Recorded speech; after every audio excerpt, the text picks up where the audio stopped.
Good evening, everybody, and welcome to this special presentation. I'm your host, Mr. Boom Boom Boom Boom Boom Kaboom and Sniff Duke. I'm in the room. Damn, it's been so long I can't even get my own slogan out of the way. But we got some great stuff to talk about tonight. You know, obviously, you probably saw the title of the show, Xbox Has Fallen. Now, depending on which way you want to look at the whole conundrum here, you might be, one of those guys that's, thinking the shit that's happened to Microsoft, it's the best thing since sliced bread. And if you're one of the hardcore diligent guys and the people that haven't sold your soul yet, you're probably kind of like me. And while you're clapping along to certain things, you're probably pissed off with a lot of shit too. And I think the big one comes down with Halo finally ending up on PlayStation. You kind of saw it coming, but you were hoping it didn't. And now it's here. Halo's going to PlayStation, which means you can pretty much guarantee the whole gauntlet is coming now. But we're going to talk about in detail. We have got a fantastic panel with some of the most creative and awesome people that I know. I mean, heck, I know a lot of them, and I could fill this panel up with 20 people easy, but we'd probably keep you here until, Xbox completely ends up like Sega. So, let's get the show on the road. So let's bring in our fantastic panel, starting with one of my previous co-hosts at Gaming After Dark. We got Mr. Game Complainer, a.k.a. Perry's in the house. What's going on, everyone? How's the chat doing? Noof, how you doing?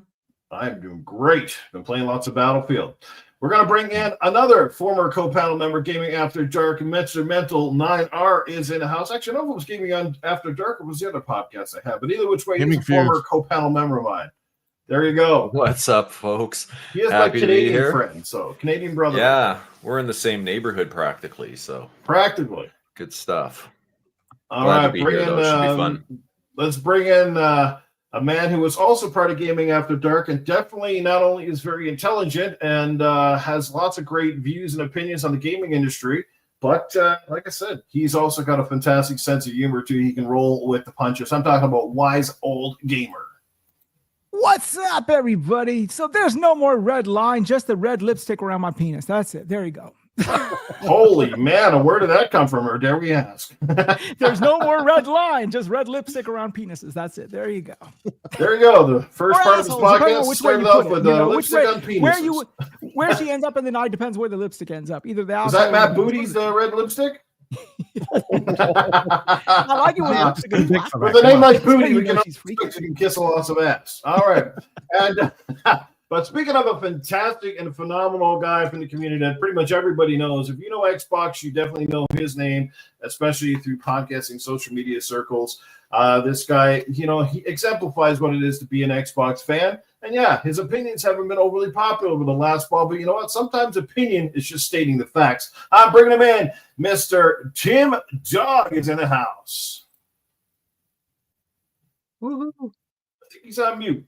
Tim, we need your mic, bro. He might still be going into the house. So the Tim Dog is here. He was just on his ride home. So I think he's heading into his house and he'll be with us momentarily. So just bear with him. I'm sure he will come in and give us up to date. Let's say hello to the chat, guys. It's been a long time since I basically have done an official podcast. I mean, I've been streaming some games. So just want to say hello to everybody. Got to shout out to D487 who was here like hours ago, probably like 8 hours ago, I think, or 6 hours, 7 minutes, as a matter of fact, before the show started, just to say hello. That's awesome, D. Captain Ketch has been hanging out with us as well. We got Wesson in the building tonight. We got Talos Ray. We just finished the game of Battlefield together. Fantastic stuff. Seamus Kelly's in the building as well. We also were playing Battlefield. He sent me the invite, and we were happy to go over and oblige. And my God, were we getting absolutely annihilated by the PC crowd. It is crazy. Fazah, Mr. Frank928 is in the house. What's going on, brother? Draven Nero hanging out with us as well tonight. I see John Wolf is in the building. Another great fellow. Dizzy Delta 69. Chase Jones is in a house. So my God, we got some fantastic supporters here. Thank you guys for being here. Stevie Mack is in the building tonight. What is going on, Stevie Mack? And that is it. I think we are caught up with everybody right now. Yes, the hashtag Tim Dog was right. And yes, he has been right about a lot of stuff. People didn't want to hear it, but it is what it is. John907 is in the chat as well. Share this out, hit that like button, or don't hit the like button if you want, whatever. Leave your opinions and comments. Really greatly appreciate them. But let's get this show on the road, shall we? I mean, the title of the show is Xbox Has Fallen. As I said, it really depends on where you stand with this brand. But I think it's safe to say that everybody on this panel and probably a majority of the people in the chat have been long-term Xbox fans, have probably been there since the OG era, and if not, definitely since the 360 days. The brand has definitely changed. And I always say that sometimes change is a good thing, but sometimes change for the sake of change, or change when it's not necessary, is not necessarily a great thing at all.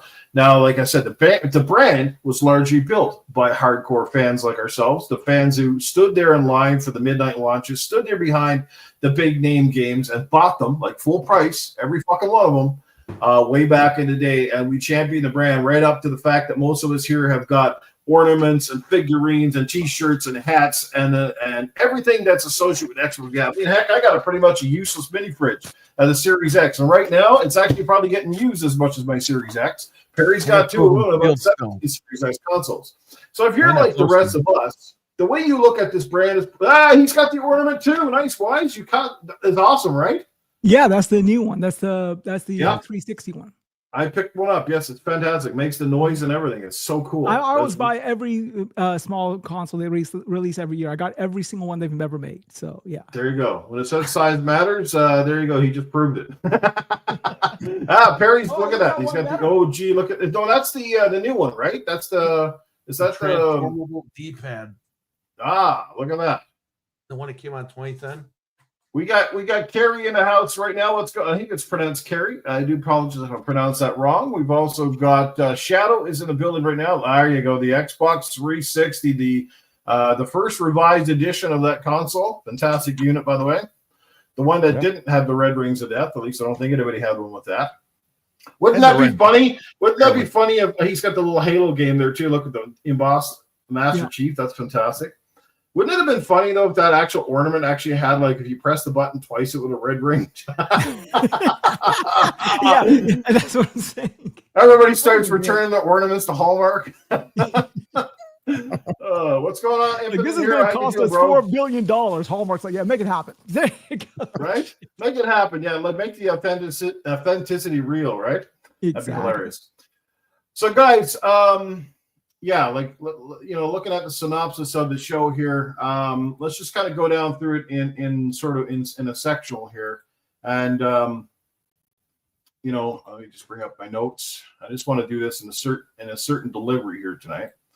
But essentially, yeah, so again, is Xbox on the verge of becoming the next Sega? The Halo campaign evolved reaction. It's all out. It's on the table now. First of all, let's find out how you guys all feel about that particular trailer. How did it make you feel?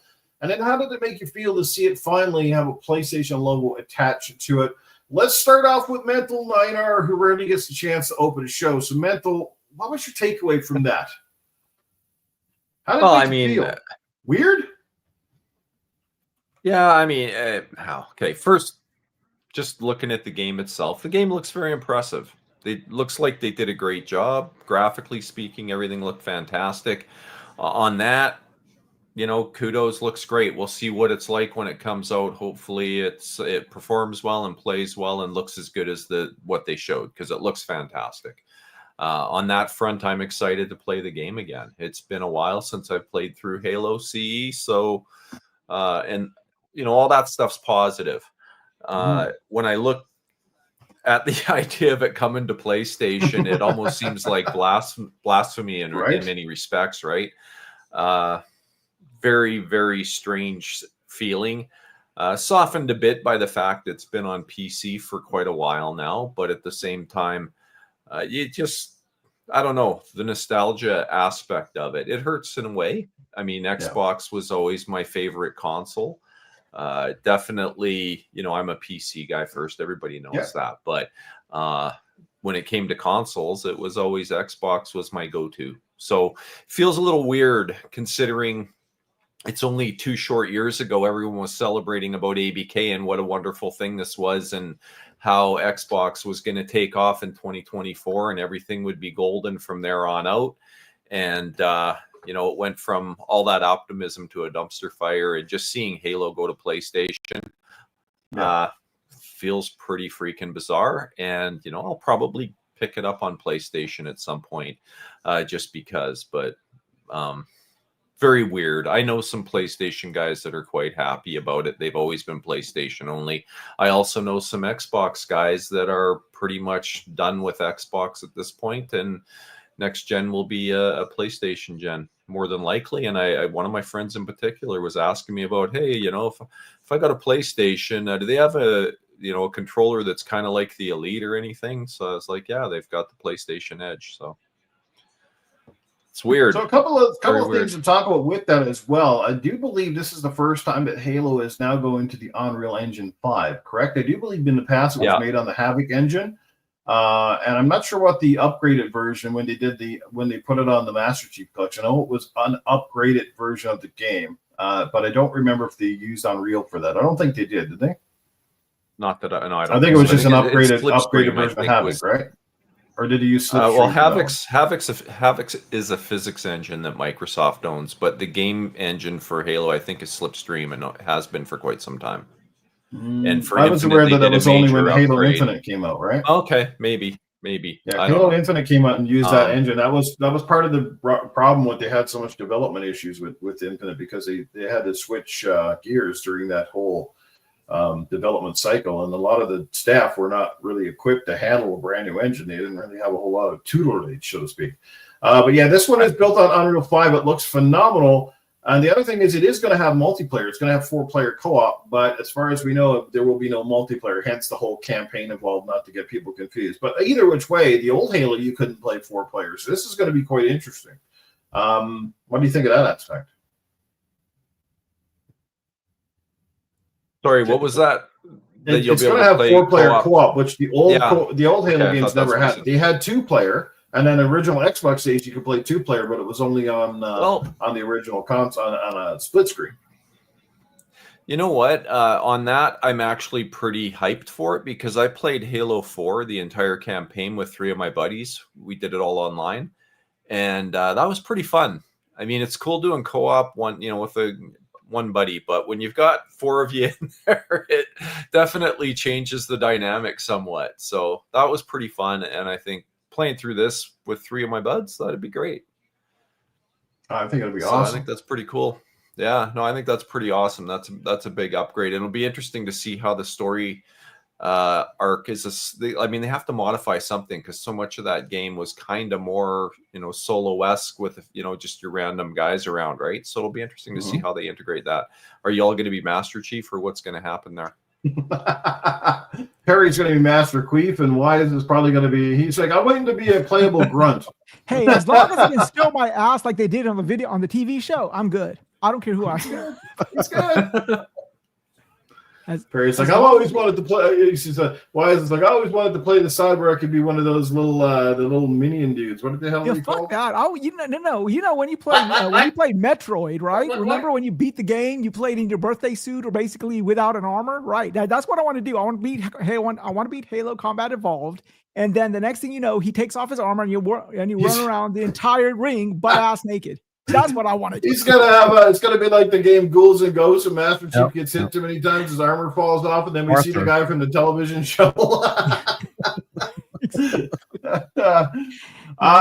since we got you talking on this, Wise, how does this make you feel? Does it really feel like a kick in the junk to the old school fans who helped build this brand? Yeah, this is what I was talking about the other night on my podcast. And a lot of my panelists were like, of course, there's strong Xbox delineations there, and they're like, okay, well, you're living in an antiquated model, blah blah. I know exclusives, maybe for you guys, for some folks, the exclusive business model might be an antiquated business model, but Halo being on the Xbox, that to me was just like Mario with Nintendo, or God of Kratos on PlayStation. And I remember those nights where where you had to do those LAN parties, and you had to lug around those big ass CRT TVs, and from college room to college room, these big ass CRT TVs that takes like a freaking dolly to move and everything, and all these LAN parties and stuff. So that is from what source I come from. So to me, Halo, especially Combat Evolved, was unacceptably tethered to Xbox. So to see this on the to them to just put it on PlayStation, I don't know. It was just like the end of an era for me. And I mean, yeah, look, let's be honest. When I saw it, it was a wet dream. Like when I saw the visuals, I was like, shit, that is exactly what I was visualizing back when I was playing it on the OG Xbox. And I'm seeing it now in real life. And everything about the presentation, the announcement, the extra sessions or extra missions that we might have, everything was great. But then, like, you know, even the director had a PlayStation shirt on and everything. I'm like, bruh, you know, this is just not showing any respect to all those people, those diehard fans that were down with you from day one. It was almost like an abrupt face or a slap in the face, if you will. Yes. Now, I mean, you could say you could say it for what it is. It's the business model. It's whatever it is. But, you know, when you're coming from like from the foundation that I'm coming from and many of you guys are coming from, you just feel there's something wrong about it. It was the same feeling back in the day when Sega went multi-platform and you saw Sonic on a Nintendo console. It was just like, you know what, this is great, but there's something not right about this, you know? And it just might be an old man yelling at a cloud problem, but because I know my kids don't give a freaking damn about any of this shit, but yeah, I mean, to top it all off, my opinion, right? The guy that went on that stream and announced the game also was wearing a PlayStation shirt. Like, that was just an insult to the. I mean, that was like, guys, come on now. You know, second-class citizens as console owners. I mean, you know, I'm all for ripping off the Band-Aid, but oh my God, please, you know, it's like it's been really hard to be Team Xbox this month or this year in general. Like seriously, is this tone deaf? Like this is some kind of like next level bullshit. It's you know, right? there's me who the investor that I have. I mean, I think Microsoft as an investment platform is one of the best you can get. I mean, thank God for Microsoft. That's why I can afford half the shit I can. But the gamer in me, I mean, I understand why Microsoft is doing what it is. And I've always said this even on my podcast. Xbox is a great brand, but just not for Microsoft. You know, it's just too small of a contributor for Microsoft to care either way. And if it was any other company, they would be happy with the success Xbox generates. It's just Microsoft. And I don't know. It's one of those situations where the gamer of me and the investor in me are just on opposite sides of the coin. Yeah. So let's get Perry's take on it before our esteemed guest who's made it back into the panel here. We got Beastfire Tim Dog or Super Tim Dog or whatever you want to call him, but he is Tim Dog to everybody.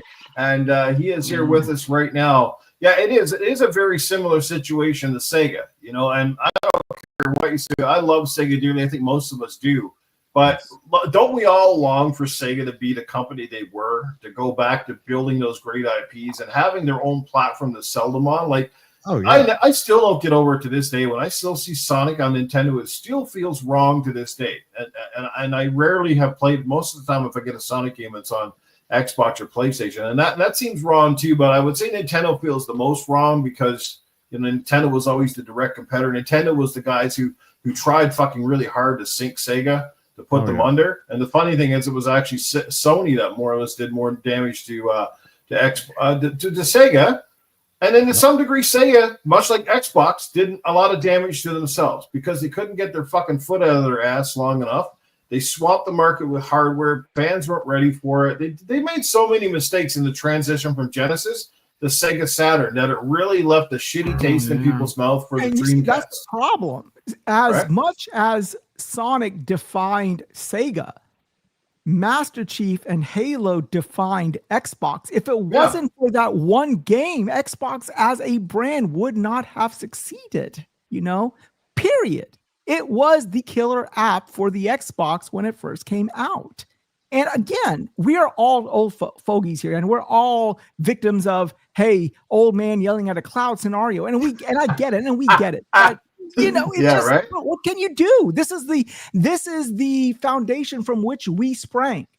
So yeah, it will always be irregular for us to play Sonic on a Nintendo platform, as it will always be irregular for us to play Halo on a PlayStation platform. And that's just the way it is. You may not like it, but you cannot stop us from expressing our opinion against it. So yes, exactly. Harry, how did this make you feel, man? I'm dying to hear what you got to say on this. This had to be, like I said, you feel a little kick in the nuts here? Yeah, I mean, really quick for the game. The game looks fantastic. I can't wait to check it out. Yeah. Hopefully it doesn't get canceled.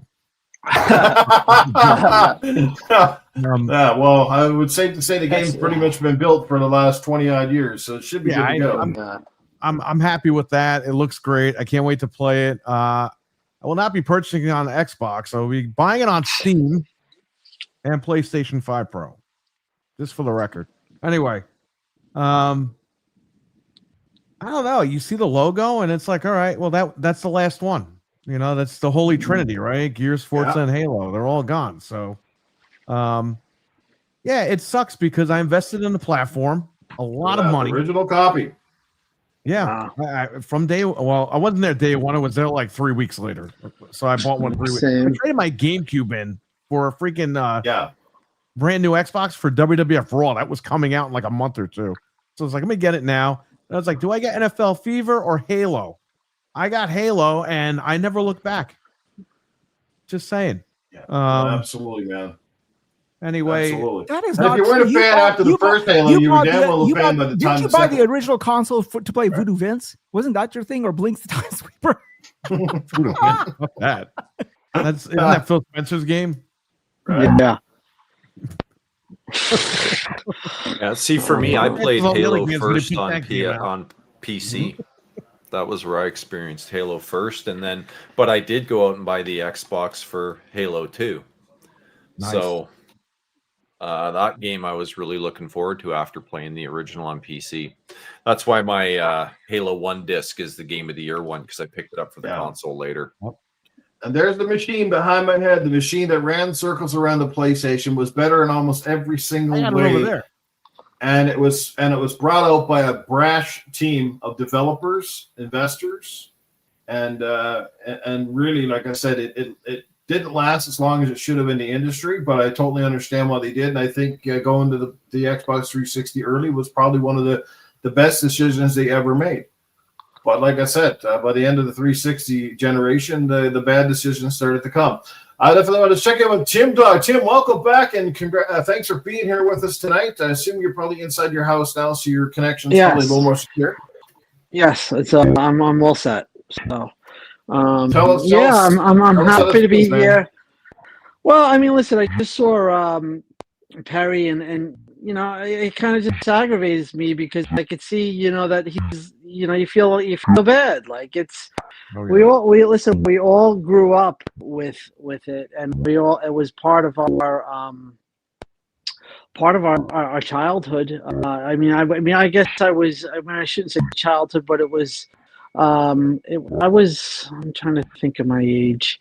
24. Yeah. I too waited three weeks, so like a week. No, I was working, but I had to wait a week because to get the Xbox. So I was a week after launch, and then I remember buying Halo. I remember seeing it I was in GameStop in Hicksville, and I went to I said, this game looks good. And I remember the feeling I got. I'm like, this game it looks so cool. I remember I was like, wow, this looks really cool. Now, there wasn't internet, so there wasn't like you would find out about games through books and magazines. So I really had no idea about this game. And I got it. I remember the guy said, he goes, oh man, that's the hottest game. That's the last one we have. And I said, okay, I'll take it. I took it. I played it, and it was like Perry said. That was it. From there, I fell in love with the console. I fell in love with the Xbox. I was an Xbox Beta Live tester. You know, I loved the platform. I loved Microsoft. I was at that time a little shortly after I was going to school for my C+.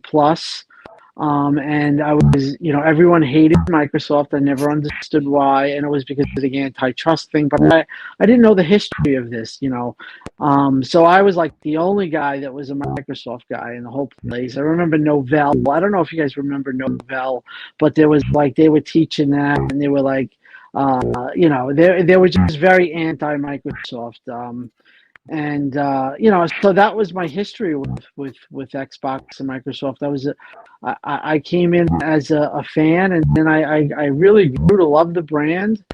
And it took me to 2024 where I knew Phil was lying. I knew it. I just knew it. I knew the things that I was hearing. I had just known. And when I saw the business meeting, I was on the edge of like leaving Xbox. But when I saw the business meeting, it made me crazy. Like I was like, this guy's lying, and just didn't like the way they handled it. But for Halo going to PlayStation, when I first saw the news, I was like, we were expecting this. But what really pissed me off was when that community director had to share it on. I thought that was really something that he shouldn't have done, because, listen, we understand all the stuff that they said, that why they're doing this, but you don't have to rub it. I agree with what Mike said, his tweet. I felt like it was like a rub in the face, and from their perspective, they're like, okay, we're coming onto a platform and we know it's going to sell well. Listen, it had 10 million views on as of 11, as of like 9 a.m. this morning on PlayStation, on PlayStation channel. But that's just not the way to go about it. It's like guys like us are just forgotten about. And it's just classless. Like, Jamie, you talk about Mike Ybarra, right? The hearing was he obviously for a long time he was sort of like one of the pinnacle faces of Xbox. Like he was in a lot of interviews. You see him at a lot of shows, and people were like, Mike Ybarra is awesome, blah blah blah.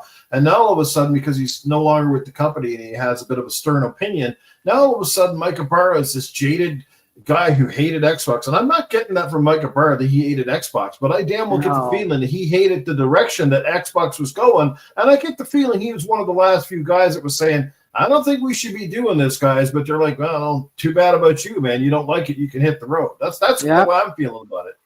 You're 100% right. And people like to use it. Listen, what I've noticed is these people that are still sticking to Xbox and defending them, they're deflecting and they're saying, I'm crazy. They're saying Mike's scorned. They're saying, they're saying all this stuff to deflect, one, from Xbox from taking accountability for all of this, and two, and especially with this case, accountability for them. They all said that it was just going to be 4 games, and to believe Xbox, and to, like, a guy like me, Timmy was crazy. Get him, he crashed out. He did all this, and and they said all that, and there's still nobody. I don't see those same guys say, hey, I know I said this, and take accountability. And I think the whole story of Xbox right now is accountability. There hasn't been accountability for a long time.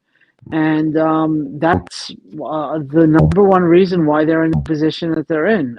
They've had failure after failure after failure for a long time, and they've ran away from them. They've never taken responsibility for those failures, and they deflected. They pivoted. They did whatever it took. But it's just been a series of events or failures that got them to this point. And I just felt like they handled it once again, class without class, and it was a big slap in the face of people on this panel. Listen, I can't help that I've been with the start of Xbox, and I can't help that I loved Halo, and I can't help that I grew an attachment to it, and I do identify Halo with Xbox. That's what normal human beings do. They psychologically, they do that, and that's just known. So, for people to think that that it was classless and get upset or whatever you want to say, angry, it makes sense. We all started with it, and to see it's odd. It's odd to see Sonic on Nintendo, like you said, for those very reasons, but.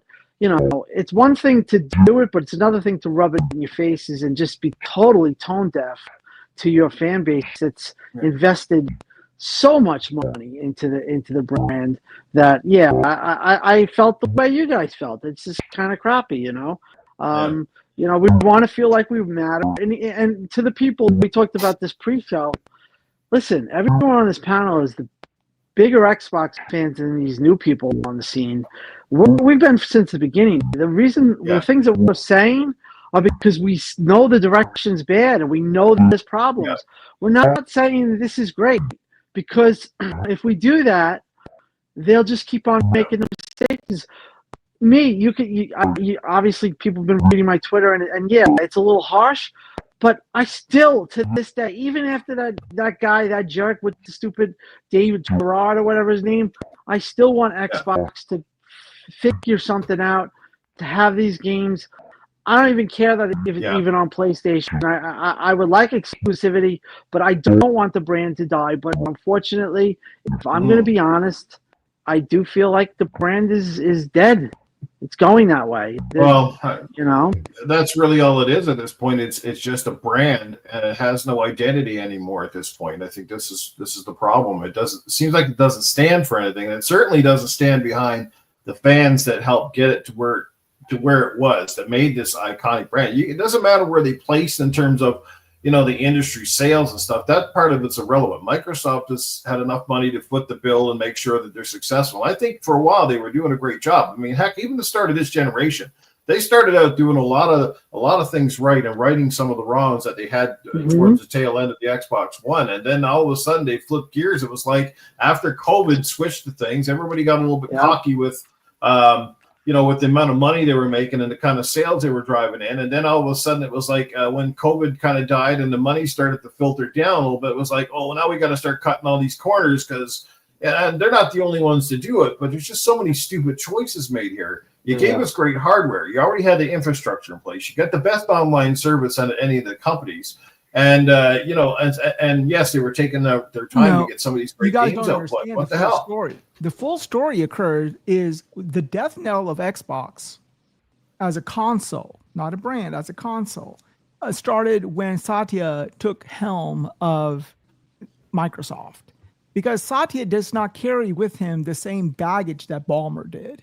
Ballmer and Gates were buddy-buddy, and Ballmer just was Gates' best friend. And he became he was the CEO. So this was Gates and Ballmer's pet project, because as we all know, they were scared of PlayStation's market dominance on the living room space, and they wanted an answer from Microsoft because they did not want to lose, the living room space, basically. So, but when Satya came in, he was looking at systematically all of the divisions. And remember, he said, and we know this, that Phil was asked, hey, what happened? Do we even need to be in this space? Because even then, and Microsoft was not even in a worse situation as it is now back then. Even then, the amount of money Microsoft was making off of Xbox was just not enough. And even then, Microsoft was not even a $1 trillion company. They became a $1 trillion company after Satya's leverage. So, the discussion was, you either go big or you go home. So he's like, okay, how you either find a way to increase revenue and profits for this division, or there is no reason for this division for us to exist, because it does not do anything besides a rounding error. So, well, I have to say, you're exactly right. That's the start of the end. Was when Satya from 2014 or 2013 when he took over. Jim, it's just all of us, like Jim. Just something really weird with your mic when you're talking. We're hearing us like demon voice. Something's coming over. We don't know what's going on, but people have been pointing it out in the chat. There's some weird audio interference with your mic there. All right, let me. You're coming through clear, like I can hear you, but there's like just. Are you using the Switch 2 game chat again? No. you know what I'm going to do? I'm going to restart. Okay. All right. Right on. We're just gonna all the chat's still like, what the hell is going on? There's like demons in here or something. I had to turn the chat off because I almost lost like 3 times on the air. I was like, whose audio is that? The death knell was literally Activision, because that was quite literally the Eye of Sauron. Remember when Frodo was at the mountain and then he put on the fucking ring and everyone's attention started going to that fucking mountain cave? Same situation. When that deal went through with $70 billion, then Hood and Satya are like, oh shit, now you guys have to do something. So that was the problem. They were really backed up in a corner. Xbox. So in many instances, you could think of Xbox kind of even being the victim here to a certain extent, because it was either go big or go home. And so what choice do they have? They had to go big, but the problem is, the numbers were just not there. The numbers just did not, they thought it would be, but it just did not pan out. And so they're like, well, shoot. And of course, Activision, Bobby Kotick showed Microsoft the way. They're like, why are you investing in these small pet projects like, what was that? Redfall, or what was that other one that got canceled? Everyone was talking about Hi-Fi Rush or anything. Because all Microsoft cares about is the revenue. Well, thanks to King and thanks to COD, they know how to make that revenue. So they're seeing the model. Big tentpole franchises that are monetized every year. That is what they want. And of course, they can do more COD using AI, because that's another thing of Microsoft's big thing. They want everything to be AI focused. They can make iterative games of COD over and over again thanks to AI. But creating something that is creatively new with a new IP, new everything, you can't do that with AI. So that was the thing. That's why they are now going into big franchises that make a lot of money with minimal input from the developers per se, in the sense that. So that is the problem. So it's not a situation of Xbox dying. It's more like Microsoft pretty much trying to kill off Xbox. And that is the problem. So here's the thing, right? Microsoft obviously switched directions. We all know, and it's no secret, that yes, Game Pass is still the best value in gaming. I think a lot of people would still say at the price it is, it's still great value. I'm not here to argue that. It's definitely a much bigger raise in price than we all would have thought it was going to be, right? I think that we can agree on. Well, of course, it sent the whole industry in an uproar. I mean, it's $35 or something Canadian now for Game Pass Ultimate. They changed the tiers. It has some perks, it has some minuses. But I think overall, Xbox really thought that they needed to change, and this was going to be their Trojan horse. This was going to be the one that turned the tide for them. It was going to be a moneymaker that was people weren't even going to question it. It was just going to go out there and it was going to have 50 million subscribers right off the hop, and perhaps 100 million by now. And this in turn would help sell hardware, but it didn't happen that way. And even Call of Duty hasn't moved the needle like they thought. They've lost $300 million. They realized that PlayStation fans were still buying Call of Duty on PlayStation, which is good, still putting money back in the Xbox coffers and Activision. But again, it didn't move the Game Pass needle, and that's kind of where they sit. They're hoping that, obviously, they keep saying, if you're not coming to us, we're coming to you, and we're going to chase that. But that comes down to brand integrity, right? I think Xbox has the resources and the money that they could have done things very differently. And they could have played the game both ways, too. Kind of like how Nintendo decided to make a console that isn't necessarily a home console or a portable. It's kind of a bit of both. They played the game both ways, and guess what? They kind of won. They took a gamble, and they won. And that's why they still have their fans. Because if you don't like playing at home in front of your TV, you can take it on the go. They killed two birds with one stone because they basically axed the successor to the Nintendo, what was it? The Nintendo 3DS, right? So they axed the successor by making it Switch.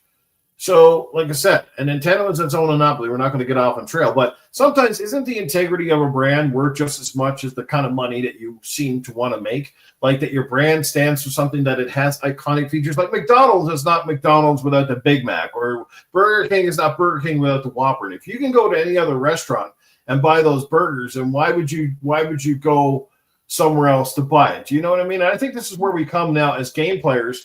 Like for us, and I'll just put the Canadian perspective here, right? Okay, so just playing. I have to pay for my internet every month. Most of you guys do too.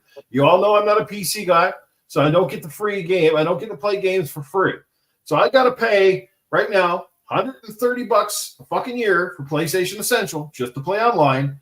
Then I got to pay another 100 and whatever the fuck it is for the shittiest tier of Game Pass, which is actually worse than Game Pass Gold, because it's more expensive, and now they don't even give me any new games. It's like fucking old fart games, like shit that I've already owned 5 years ago, or shit that I have no intention of playing, which is half of what's in Game Pass is fucking shit that I'll never ever play. Now, God bless all you guys that want to play like 40,000 fucking games that you're going to play for 5 minutes and then go take a shit on them. You know, I don't care. I'm going to buy my 6 or 7 games a fucking year, and I'll pay the $60-$70 and know that I have it, and I'll play it when I want it. I hate the fact that when you cancel Game Pass, you have fucking nothing, zero, zilch, just save files, right?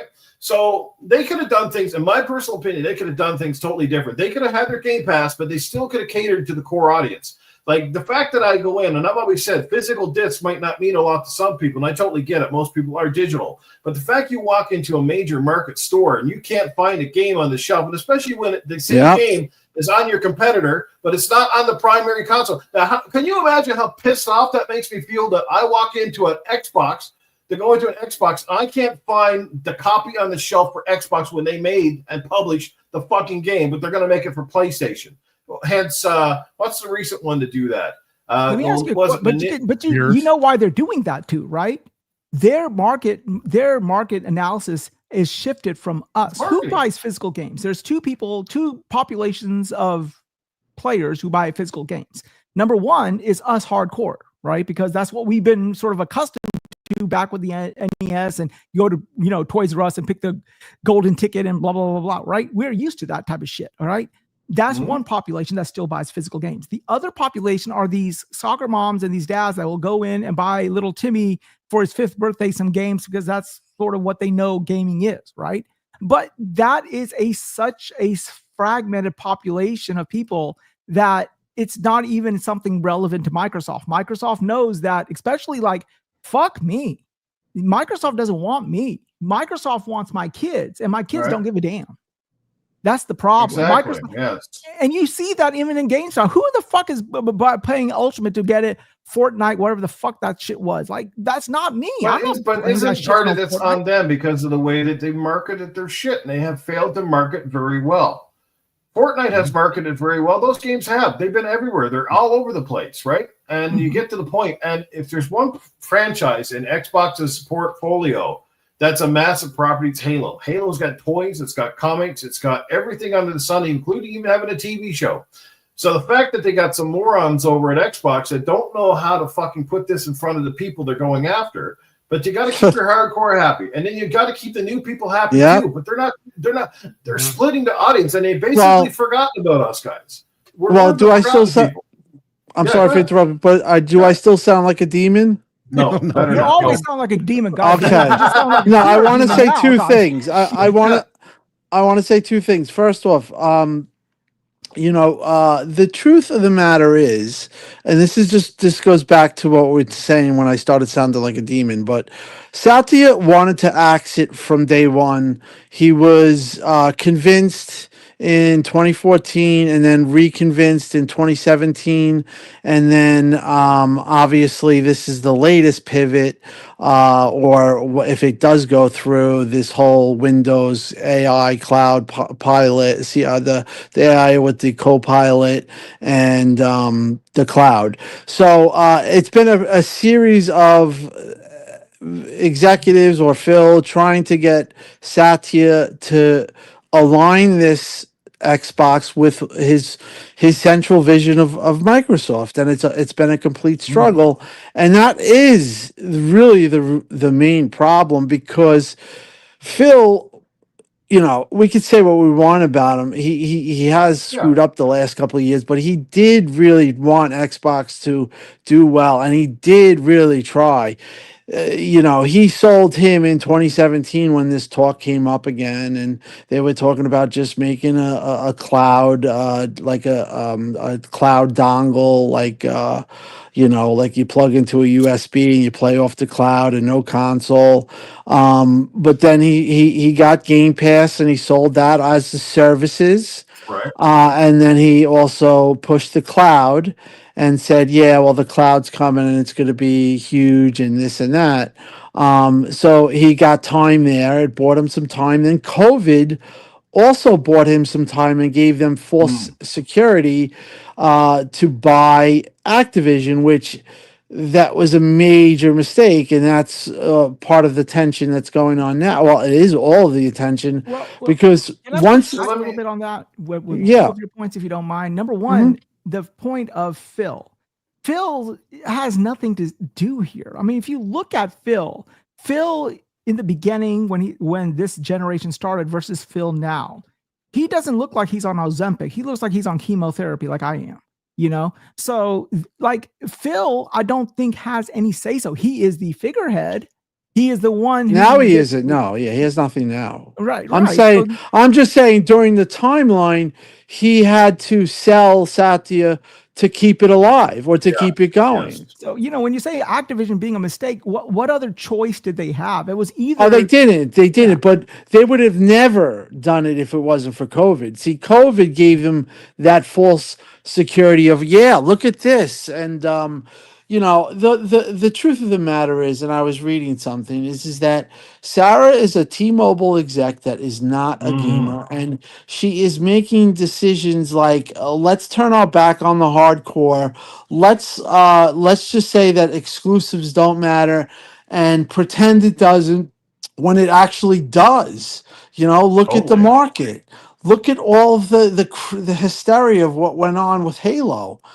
Exclusives still matter. You can't change the market because you have a BA in Harvard. It just doesn't work like that.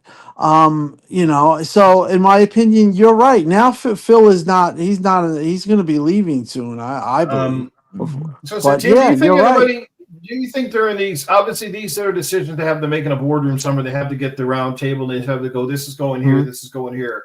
Do you think anybody had the nerve, maybe even to slam their hands on it and say, well, I think some of this is going to be a bad idea? You think it's a great idea in the long haul, which perhaps, yes, it is going to make us money with newer fans, but you're also going to lose that. You're going to piss off and really lose the people that are the people who buy gears at full price and don't care because I can give you that answer. Right? Anybody that opposes her has been pushed out, or had to leave, or or chose to leave, because any kind of reality or any kind of like real opinions like that went against the central idea of what she or was pushing has been pushed out.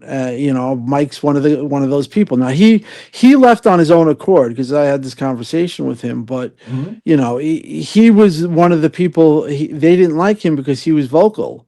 So basically, there's nobody. Everyone's afraid to bring it up because you're bringing up like what you're saying makes sense, but nobody's going to do it because then you have a target on yourself and then you're pushed out. You're Mike Nichols, the list goes on and on and on. So there's no real conversation, it seems.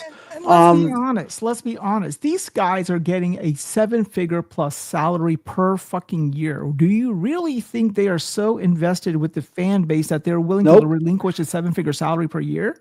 I know. I sure as hell wouldn't. I don't care how much I like my fan base. I'm sorry. A 7-figure salary. I don't know. I mean, to me, I would have integrity. That was my whole thing with the 4 games, because that was the beginning of the end. And I said that at the time. Once Phil started getting dictated to like that, that was the beginning of the end, because he lost all say. And at that point, he should have just been, listen, he's a very rich man. Yeah. Listen, I'm not co-signing this. Basically, that's happened before. There was executives that didn't co-sign with the 2 SKU thing, and they said, I'm resigning. That's what you do. Is like, if you see something and you could see it wrong, and I know Phil's smart enough to see that this wasn't going to work. I don't know where his head was at, because you had to you can't have what they're trying to do without exclusives. Sarah doesn't understand that because she doesn't understand the market. I don't care. How are they going to sell this new? We obviously know that, there's going to be new hardware coming, but how do you sell that to the people that would spend the money on it? Because they're also saying, yes, it could be a premium experience, which means it's going to be well up in the price. Yeah, this is stuff that us guys on this panel normally would buy, and some of you guys still might. But how do you sell that to people now, knowing what separates this from the other products on the market? You can have all the power in the world. We saw how that fucking worked out, didn't we? I can inject on this one. I can tell you right now, it is not for everybody. It's not for people. It is for the whales. It is for the big cash cows. The people. There are basically the hardcore fan base of Xbox is about 30 million people. These are the same amount of people that subscribe to Game Pass. These are the same amount of people who own the console, et cetera, et cetera, et cetera. That is what she is milking. She knows the next generation is not going, and she doesn't care. She wants to monetize them to she wants to put like every sort of monetization for those little kids as much as they can, like Epic does and everybody else. So that's how she's going to make money off of them. For people like us who are still fans, they're going to release a $1,200 console, a $1,000 handheld, $80 or $90 games, $30 Game Pass, on all sorts of bullshit because they're going to milk us for as much as we can. But let me ask you this then. Yeah. So you're shrinking your market, right? You're shrinking your market drastically. Yeah. So you know how they talk about reports. Well, Fortnite's spending went down, and that's why our earnings are down 2% or 3% or dropped. They're also losing that. So they're shrinking their markets and they're shrinking their store. So people buying microtransactions are not, the mass amount of people are not going to be there. So I don't understand what the hell they're doing. And that's why inevitably I think it's going to get shot down, and they're just going to use the AMD contract for other things like the cloud or whatever. They'll just redirect the chips because it doesn't make any sense. It just doesn't. I don't know why you would want to go from a $30 million market to 5 at most. It doesn't make sense. Do you think this ROG Ally thing is also like a way to dibble their toes in the market to see how far us Xbox guys will go to buy a product with their name on it? Yes, 100%. Because that's all I feel it is. It's just a dabble, but they didn't want to take the gamble. It was much easier for Asus to take the hit here, get them to build the hardware, and Microsoft gets off scot-free. If this thing fucking fails, well, who do you think is going to take the brunt of it? Probably Asus, probably not Microsoft, right? Yeah. I mean, just again, like you have Phil saying that this is your console, then you have Sarah in an interview a week ago saying it's Asus's. So it's like you throw all this stuff up in the air, and now you have risk. Do you guys all believe there is now, even if it's a very low risk, there's a risk of your game, your digital libraries, everything that's involved with Xbox, that there might be a chance that you might not get access to it because you don't have physical copies anymore. And that was the whole argument of DRM. And I look back and I didn't understand it then 12 years ago.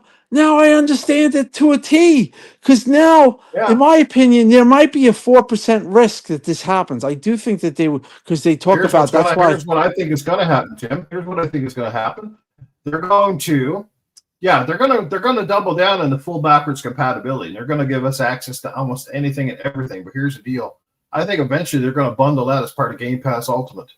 And in order to have access to all that back and pat stuff, they're going to force you to upgrade to the highest tier. Ooh. That's what I think is going to happen. You know what? And it's all about hitting that 30%.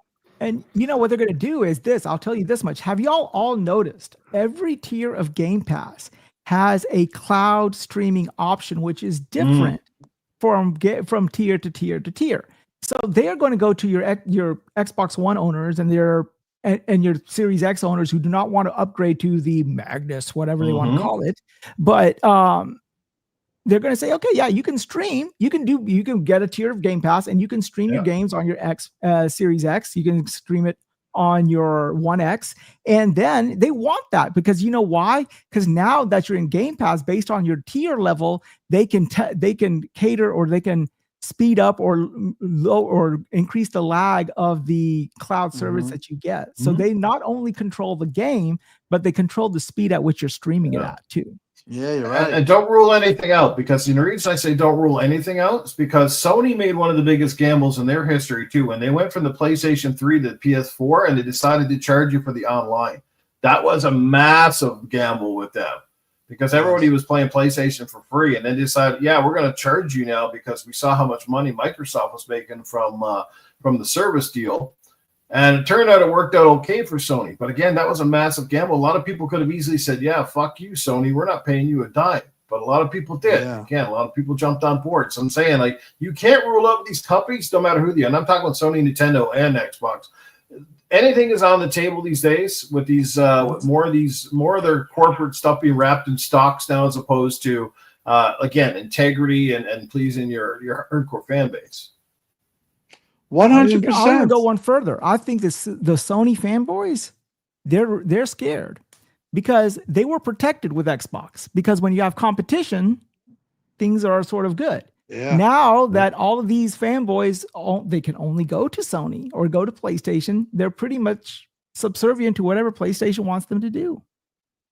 So that is the problem. They can't have the So my fear is that Sony stops investing. They stop investing the same money they were doing, because they were investing a lot a couple of years ago to try to bury Xbox. That's why they had all those big AAA bangers come out in all this short period of time, and now the well has fucking gone dry. But it did their point.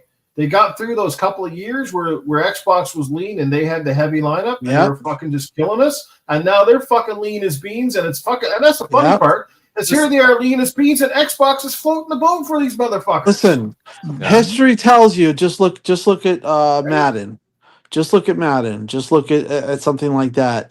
Yeah. When there's no competition, they're gonna price gouge, and they're gonna not be. Listen, the reason why the PS5 was priced at what it was, and they had a digital edition, was because they were afraid of Xbox. I got news for you: they're not afraid of Xbox anymore. They know that Xbox is not they're not there anymore. So yeah, it hurts the industry. It's an unfortunate situation. Yes, I do think there's a risk, and there you might have to always play on the cloud, maybe, to play your library. Who knows? They might even charge you in the future. You can't put anything.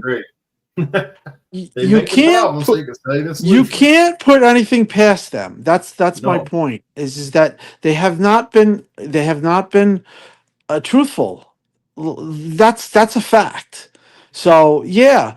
It's a bad situation. Is it something that I'm happy about because I was right? No, I want them to turn it around. But I just, if I'm being completely honest, I don't know if there's a way. It's funny because I talked to somebody who's a very smart person, understands the industry, and like they're trying to like talk to me and give me their ideas of how to fix this.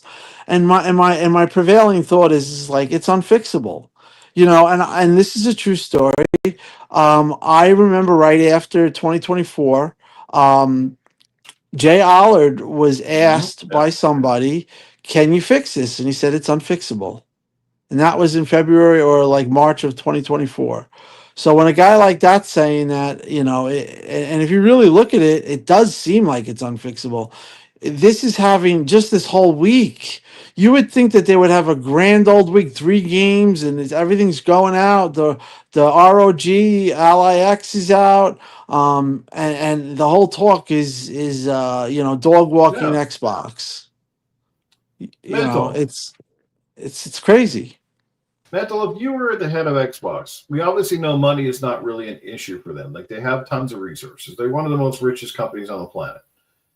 How would you tackle a resurgence here and I know that's a big question for you, but how would you tackle a resurgence here if you had a choice? Would you go all in on exclusives? Do you think at one point they had that intent? They intended to go with exclusives, and they were planning to keep a lot of these games away from PlayStation, but then they got cold feet because the investors jumped in after the big $70 billion gamble with Activision Blizzard, and they said, "Yeah, we need this money back right away, and we're not selling enough consoles and enough traffic to get a lot of our revenue back there, and Game Pass is obviously underperforming." You think that's part of the deal, and how would you approach this? Could you turn the ship around? Could you reverse some of the decisions you made, do you think? And if all you're going to do is worry about the shareholders, then they're in between a rock and a hard place at this point. This is a ship that you don't turn around, because you'll see an immediate drop in revenue. Right? They've done so much brand damage at this point that trying to convince people, no, seriously, for real this time, we're going to have exclusives, just isn't going to happen. At least not with the hardcore, right? So, maybe I wouldn't probably say anything that we're changing course necessarily, but start throwing some exclusives out that at the very least are timed, even if it's for a year or whatever the case is. See how that plays. With the new console, I would probably push in maybe an interesting direction, because when that comes out, like there's been all the rumors for years that Sony's going to have their own PC storefront. Let's say that comes true, and that PC storefront's now going to be on the Xbox console. I would probably go at Sony a bit at that point then and say, look, your store is on my console. I want my store on your console. Right. And then you've got some ammunition with Sony, because what's better than 70%, 100%. So for the stores or the games that you do put over there, that doesn't look as appealing to Sony anymore, right? Because they're not getting a take on it either. So you might have an out with blaming Sony for something in that case. It's hard to say how that would play out, but I think Microsoft would also have a decent legal challenge on that front too, from a monopolistic perspective, because they're going to be so far behind Sony on the next gen and console sales. It's not even funny. So you could easily say, hey, Sony's a monopoly. Their store's on our system. We want our store on theirs. I could see that easily being a tactic they could employ at that point. Microsoft's legal team would probably eat that one alive. I wouldn't doubt that they'd win that. But why would they even go back and course correct? Like what? Well, I don't think they would, to be perfectly honest. Yeah, at this point, I don't think. I agree with you though, Mental. Yeah, I don't think there's any logic to do that. Yeah, with the storefront part, you mean? With the exclusives, I think he's talking about. Yeah, it's yeah, that's done, right? Yeah, it's a done deal. I don't see that change. I've been in the corporate world for almost 30 years, right? So I know how they think, and I know what the whole shareholder aspect of it. It's not a course you change at this point. What they should have done, and I think everybody, I mean, this is pretty freaking obvious. Everyone knew Sony's exclusives would dry up, especially after they started canceling those live service games like crazy. It was obvious. All the big studios dumped games in the first couple of years. We all know it takes 5 years to build a AAA title. So we all knew there was a drought coming in a major way. This was the time for Xbox to make hay, big time. All they had to do was give it a few years. If the strategy doesn't work, you change it up for next gen. And see what happens. Give it a few years. It's like you said, Loof. They're not hurting for money. They can afford it. They could have let it ride for a bit. And I think their fortunes would have changed dramatically. This would be the time that those consoles would have been going like crazy and people would have been scooping them up. And instead, that's what I felt. That's what I said. They should have done that. They just had to hold water.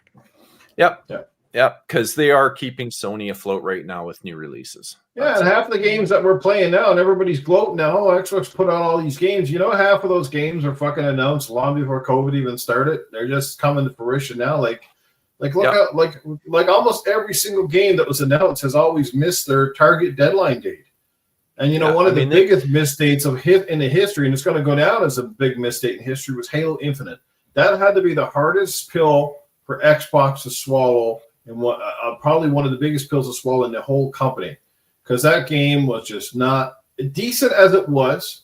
To miss that fucking launch, that's your flagship title, your mascot thing, and that was how long in development up to that point, and to miss its launch. That had to be one of those moments, I'm sure, when they walked back to that boardroom and said, "We got to give you guys like another fucking year." That had to hurt. But my question is, who greenlit that? See, this is the thing that doesn't make sense to me, right?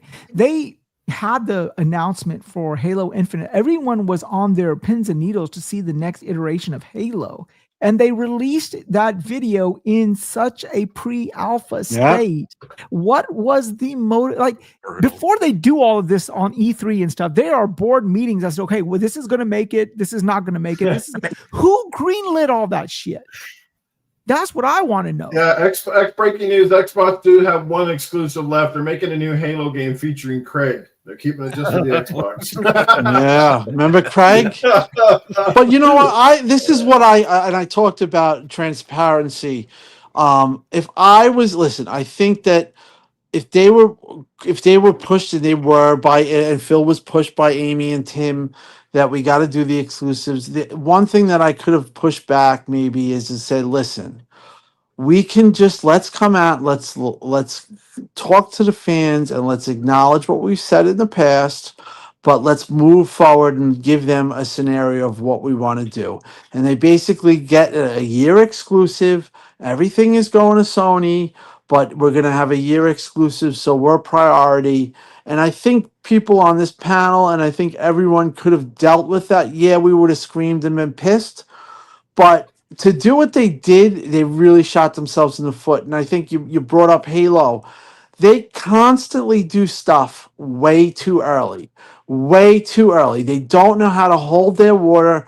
Sony is always holding their water, and they know how to release or the trailer and the information usually at the right time. Xbox is always they're just too quick to do stuff like that because they want to get it out there and get the hype out there right now. But sometimes you gotta wait and you have to hold your water and say, okay, let's give it a year. And that the whole thing with Halo is that they needed something, and they showed Infinite in a bad spot and they hurt the game. And then they had another year on top of it, and then they released the free to play, and the free to play they contracted all the people. They were left with like 12 people when the game launched. So again, it's just very bad management. It's not thinking stuff through, and it just really is not. I don't know. I don't know how to answer some of their questions, and I'm not somebody that really can like figure out how to do a pipeline and stuff like that. But it just doesn't seem like they have real professionals working there. It shows. The sales show what's going on. They've screwed up here, and now they're rocking. They're in a spot where I don't know. I don't think it's fixable. I think that what's going to happen is that they're just going to have more layoffs. They're going to have more bad news, and there might be some bad scandals, and something's going to come out, and then they're just going to just say, you know what, let's just spin it off. We'll take what the status chips. of Gears or E-Day actually is, because we haven't really heard much about that for a while. That's expecting to come out this year or next year, sorry. And on top of that, I mean, they just brought out the Gears War Reloaded and stuff. I think it's done okay on PlayStation. I don't know the exact numbers, but just wondering how that fared. It'd be interesting to find out the actual numbers on that game. They don't talk about numbers. No, that's another problem. They don't. There's no transparency. Sony comes out and they say this and this and this. This is what this is, and that's this. Nintendo too. Xbox is like, they like put out some numbers or they put out statements, and it's like they've been doing that since they started losing in MPD, if you remember.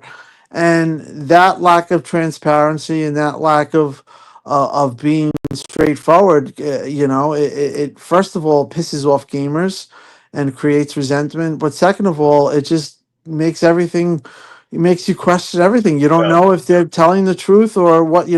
They said Quantum Break did well. Obviously, it didn't do well. They said, it hit our expectations. What? Well, look at the whole. What was that game that animated game that came out? They shut the studio down right after, and they were saying how well it was received on the critical. Hi-Fi Rush. Yeah. Right. And look how that ended up. There's a book of lies. There's a book of them telling us. Or we could go on and on and on, and that takes a hit. Yeah. And I think honestly, the fans, they all had a breaking point. Me, I'm a huge fan, very loyal. Anybody who knows me, I'm super loyal. I had a breaking point, and you go down the line. I Mooch breaking point. Even though you're still an Xbox fan, but you've had that breaking point. Zaire, Crap Gamer.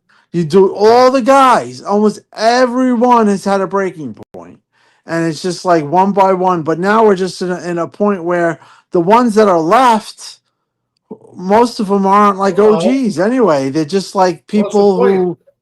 Our channel's largely got a following because, we were, hence as pro Xbox. So what are we supposed to do? Sit here now and just lie to people just like Xbox does and pretend that everything is perfect? Like, we're lying to ourselves because there can't be one honest, to God, truthful Xbox fan. Okay, what fucking channel you have? how big you are, that can honestly sit there and sleep at night thinking, man, I just love the direction this company did. This is amazing. I guarantee you with that ABK deal, we all remember how many podcasts went absolutely ballistic with that, right? Ballistic. That shit was talked about for weeks. And how many people were like, yeah, we're going to shove it to Sony now. And this is, yeah, I get it. It's the console warring shit. Sometimes that's kind of fun too. But all it did for me was research. You forgot the dialogue around that time. Remember, we thought that Microsoft was going to be the savior of Activision because all of those developers and the Cosby Room and all that shit. PlayStation guys were breaking down, thinking it was all fucking over for them. I apologized to Lena Khan publicly. I apologized and said I was a dumbass. I said I was completely wrong. That's the thing. I have accountability. I said I was wrong. I'm stupid. I was stupid to think that Phil was my friend. I was a dope. I say that. I was wrong. I was wrong. These guys, they're still saying, I've been saying that for years. It's obvious. Like what? We have videos of you saying that this would never happen. And now you're acting like you never said that. For me personally, I can't do that. I can't lie and be an Xbox guy and say, hey, and not believe it. When I left was the day I stopped believing in them. And that's the God's honest truth. Yeah, for a guy like Perry, I would say Perry, well, probably all the guys here on this panel has invested the most financially into the Xbox and the brand. I mean, that guy's really, he's got a lot of fucking Xbox shit. Perry, how does it make you feel, man? Like, it really feels like it was all for naught in a sense. Well, yeah. I mean, listen, if Halo became I'm not really a guy that was like against like the exclusivity. But I understand what the symbolism means. The minute Halo's on PlayStation, what's the point of getting Xbox? You know what I mean? I understand that. But that never really bothered me. The problem is I invested in the digital library. I did all that. I have an Xbox in every room in this house. I have an Xbox. I have several Xboxes at work because wherever I go, I want my library. I want to sit down and just turn it on and play the game. It's a lot of money. My wife has an account. She invested all that in there. Yeah. You know what I mean? It's ridiculous. It's a lot of you seem very genuine. What annoys me is like you seem like I know I've known you, but you seem very nice. But it watching you, I could see that it bothers you, and that's what really gets me upset. It's because it's like you're saying that you have an Xbox in every room. Yeah, I do the same thing. That's what we've done. We're all like that. But now we got to kind of like worry in the back of our mind, like, if this does blow up, what are they gonna like make me pay? Like, what are they gonna what are they gonna do? Or do I have to deal with another company that owns the online? Or and that's not right. It's not right. You know what I mean? It just stinks. I feel like I'm stuck with them because what am I going to do? GameStop they just made fun of Xbox the other day. So you know what that means? That statement, which was dumb of GameStop to do because now people that go into GameStop aren't going to buy anything Xbox. So they're going to get stuck with a bunch of shit. That's how stupid GameStop put that statement out. But that also signifies we're dropping the trade. You're probably not buying anything from them from GameStop anyway. So GameStop's like, we don't have nothing to lose. And now the trading value has completely dropped, which means the value is going to go down on Marketplace and all these other places. I own a store, so what am I going to do? I'm going to take them in for $50. I mean, what am I going to do with it? Nobody wants them. But that's what I'm saying. Like, now I'm stuck with these things, and it's like, all right, well, I lost all that. I lost the money on my games, and I lost the money on the hardware. What can I do? There is you guys were talking about what is a out for them or what is a way of salvaging this whole situation. There is one silver lining that they could possibly explore, and this will be a far stretch. And this is why I think I would buy the next iteration. If they can, I'm not a PC gamer. Okay. I'm a strictly console gamer because my time, like right now, I'm streaming with you guys and I'm grading fucking papers. Okay. So, I'm not kidding right now. So that being said, my time is Billy, you F. Well, I've already failed 4 of them already. So this guy's name is Phil F. No, but so what they can do for somebody like me, and of course, I'm one of the people that they're looking at. I'm a whale. I buy Elite control. I bought 2 Elite controllers, one Ninja Gated and one was the Outer Worlds 2 one. And but that being said, what they can do for me, if they really want my money regularly, is make the PC experience analogous to console. It's not going to be exactly one-to-one, but the closest they can make that experience parallel the console experience, then I think that will be working. I mean, you have a box. It has console-ish qualities. It has multiple storefronts. That would be an out. That would be a way of salvaging the situation, because they're right in their own regard. The exclusive paradigm, if you're trying to make money off your games, is an antiquated model. Okay, that's the problem. The thing is this: PlayStation and Nintendo, they have a vested interest in selling you a box, because once they sell you a box, they can sell you other shit for that box. Microsoft has never been, is not, and will never be a hardware company. They don't give a damn about the box that you play it in. They are a software company first and foremost. So if they can make a box that makes their PC gaming parallel console gaming with ease of use, no fucking driver updates, no optimization and shit like that, that will be a good, But isn't that a PC? And haven't they failed at that for the last 20 years with Windows Live? I mean, that's the thing. It's like they've never gotten the PC experience on Windows to be a good experience. And now you're saying you have to make it the same as a console. You have the Xbox OS, but the Xbox OS doesn't have Steam on it. So they go Windows. It's just, again, I understand what you're saying, but the thing that I would say is just get a PC then. You know what I mean? Because you have Game Pass and you have these Xbox Play Anywheres. I guess that's their thinking. But again, they don't have Windows experience from what I've heard, and a lot of the complaints about the ROG is that it still has that bloat. It runs slower. Like, I don't know if you saw that they loaded Bass Night on it and it was running like 30% better. I mean, it's just things like that just really kind of, even for the PC gamer, it just steers people away. So that's the thing too with this new strategy that I think they're gonna have problems with. Is that the hardcore PC gamer or the PC gamer is just really gonna want Steam. And then if they do start to get a pigeonhole and they start to get some momentum, if Steam comes out with a machine, it's over, because everyone's just gonna go right to Steam. So I don't know.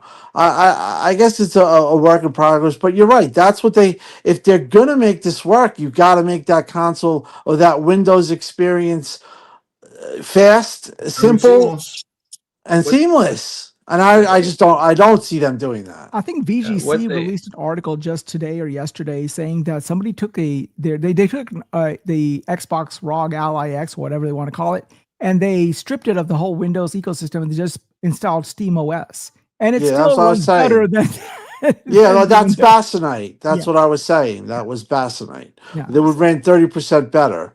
So so I don't think I think by now they would have fixed.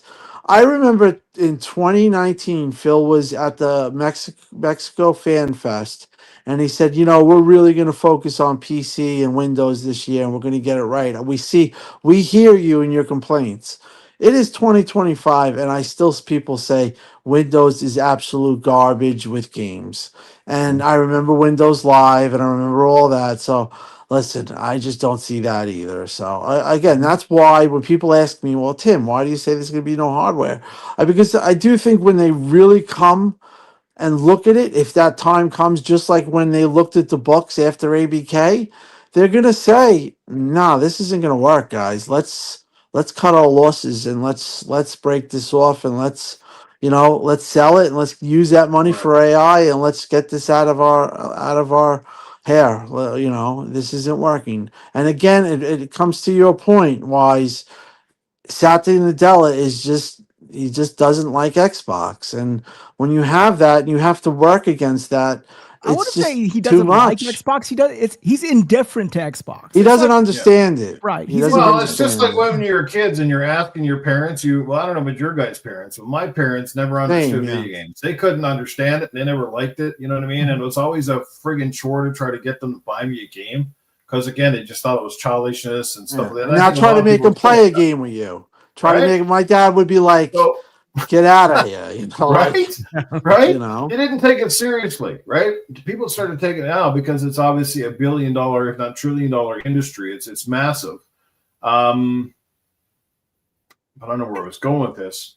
But I No, mean, like, but you were saying like how Satya is just like clueless, but he yeah, is. it's falling on deaf ears. The only thing speaking to him is when he sees those big numbers and somebody comes in and throws in a graph that shows these big spikes in the charts, and he goes, "Oh, that's working. That's great." But he doesn't realize that sometimes success takes time. Like the first Halo game was a runaway success, but it wasn't a massive success till after 2, so on and so forth. You know, each successive game, because if you Uncharted, it well, Uncharted's but you another also, example. yeah, exactly. But you could also kill a franchise when you take a massive missteps. And again, when your missteps are led more about the money you're going to make than a great product you're going to have, more often than not, it works out against you. Again, Sony was wise enough to let Insomniac, not Insomniac, it's the ones that makes Uncharted, Naughty Dog. They were wise enough to let that franchise curate. The first game was a modest success, but they knew there was a foundation. They knew it could be big. They had a great, male version of Lara Croft. It was a good-looking game. It just needed some polish. It needed a little more cooking. Sure enough, number 2 comes out and gets critical acclaim. And we did say it here, and this is another problem that's plagued Xbox, and it's kind of going off in a different direction. But this is something that's, and again, yes, I still firmly believe there's still to this day an Xbox tax. I still believe that the media just hates this company, that every chance they get to bury it, they try to bury it. It's gotten a little more lenient because it's hard for them to bury the products now, knowing that they're on the PlayStation. So kind of by dissing the Xbox, you're more or less shitting on the PlayStation because that game is there as well. But here, after all these great games that they've been touting this year, guess what, guys? I don't see anybody putting their games in on that Game of the Year list. And I'm sorry, but Expedition 33 doesn't count. It's not published by Microsoft. It was a Game Pass Day 1 game, but it's not a Microsoft published game. So once again, they have all these great games that apparently still score 8s and still don't end up in the conversation for Game of the Year. That in itself is part of that whole Microsoft perception. And part of the Game Pass perception is they don't have the best games. Now, whatever reason that is, I don't know. I love some of the games. I'm sure Ninja Gaiden's a great game, but it's scoring 8s. It's not a 9. It's not a runaway success. And I bet you that game is forgotten about by next week, like most of the games that Xbox brings out. They're here for a day, they're gone tomorrow. Where's Avowed? Anybody talking about Avowed right now? There you go. Yeah, I just want to talk. I was actually going to comment just on the whole Magnus thing again, but Wise is right on many fronts that Tim's right too, for that matter. Microsoft is a software company ultimately. The hardware side of it, we all know they can build good hardware for a console.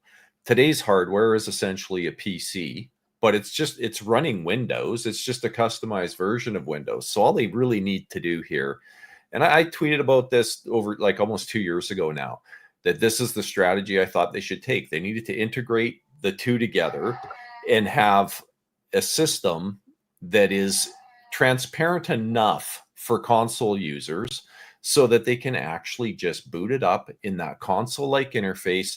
And maybe this means that when you first set the thing up, it asks you what your primary use case is. Are you a console gamer? If yes, then it does all the updates, everything. It automatically enables firewall rules, all that crap when you install a game, because that's all stuff console players don't want to see. If you're a PC gamer, though, you can have an option to select something that's a little more open to you. And then you can see everything and do everything and use it more like a PC. Because I do think there's a market for a box like this that is for PC gamers, because PCs are bloody expensive now. So if you can buy a relatively performant system for somewhere in that $1,000 to $1,200 range, that's going to be tough to match, especially in a small form factor. In the PC world, you just can't build them like that. I've been doing it for 30 years. You can't do it. It doesn't work. They end up being way more expensive than that, and you can't get that same size. If I could have installed Windows on a Series X day one, that would have been fantastic. Nice small box, performed really well relative to anything you could buy in a PC. And of course, at that point, it was cheap. My thought was at the time, obviously, if you're going to have all the storefronts on it, they'd have to raise the price from the 500 probably to 750 to make it worth their while. They slap an Xbox logo on it. They sell 30 million of them. They make 3 billion in profit just off, or what, more than 3 billion in profit off the hardware alone, right? Then it makes it worthwhile. But if they're going to have it all messed up, where you've got people having to allow firewall rules and all that crap for a console user, that's not going to work. But they're a bloody software company. They should be able to get this right. They should be able to figure out an interface that works well with Steam and all the other storefronts and allows people to use it like a freaking console. That's what they do. So the Windows aspect to me is not a big deal. Even if they have a Windows Lite mode, if you select you're going to use it as a gaming system in an Xbox, it installs a lighter version or it trims out all the background processes nonsense that doesn't need to be there. They can do that. They just have to have the will to do it. Where there's a will, there's a way. So and see, that's my speech. For. That is what I'm looking for. Now, and it has to have backwards compatibility. That's why I love bringing Mental on the show. If he breaks down the tech shit, we dumbasses can understand it all. Now, I will say they need to have that emulation working day one. Now, I will say this much. I will say this, that if it's a choice between a Steam box and a box that has Steam and Xbox, then I probably would still get the one that has the dual. Because $30 is egregious, but for day and date, it's still, if you want to think about it, not that expensive. Like this month alone, if you pay $30 for Game Pass, between Ninja Gaiden, if you're going to play Ninja Gaiden 4 and The Outer Worlds 2, well, if you go retail, that's $140. So you're still coming off ahead. And, I still think it's a good deal. Is it as good as it was 2 months ago? No, but it's still relatively for what they're providing, not bad. So, I mean, I think that would be a good, compelling offer that, hey, if you're going to get something that's just a Steam machine versus a Steam and Xbox machine, you might as well plunk down your money for a Steam Xbox machine.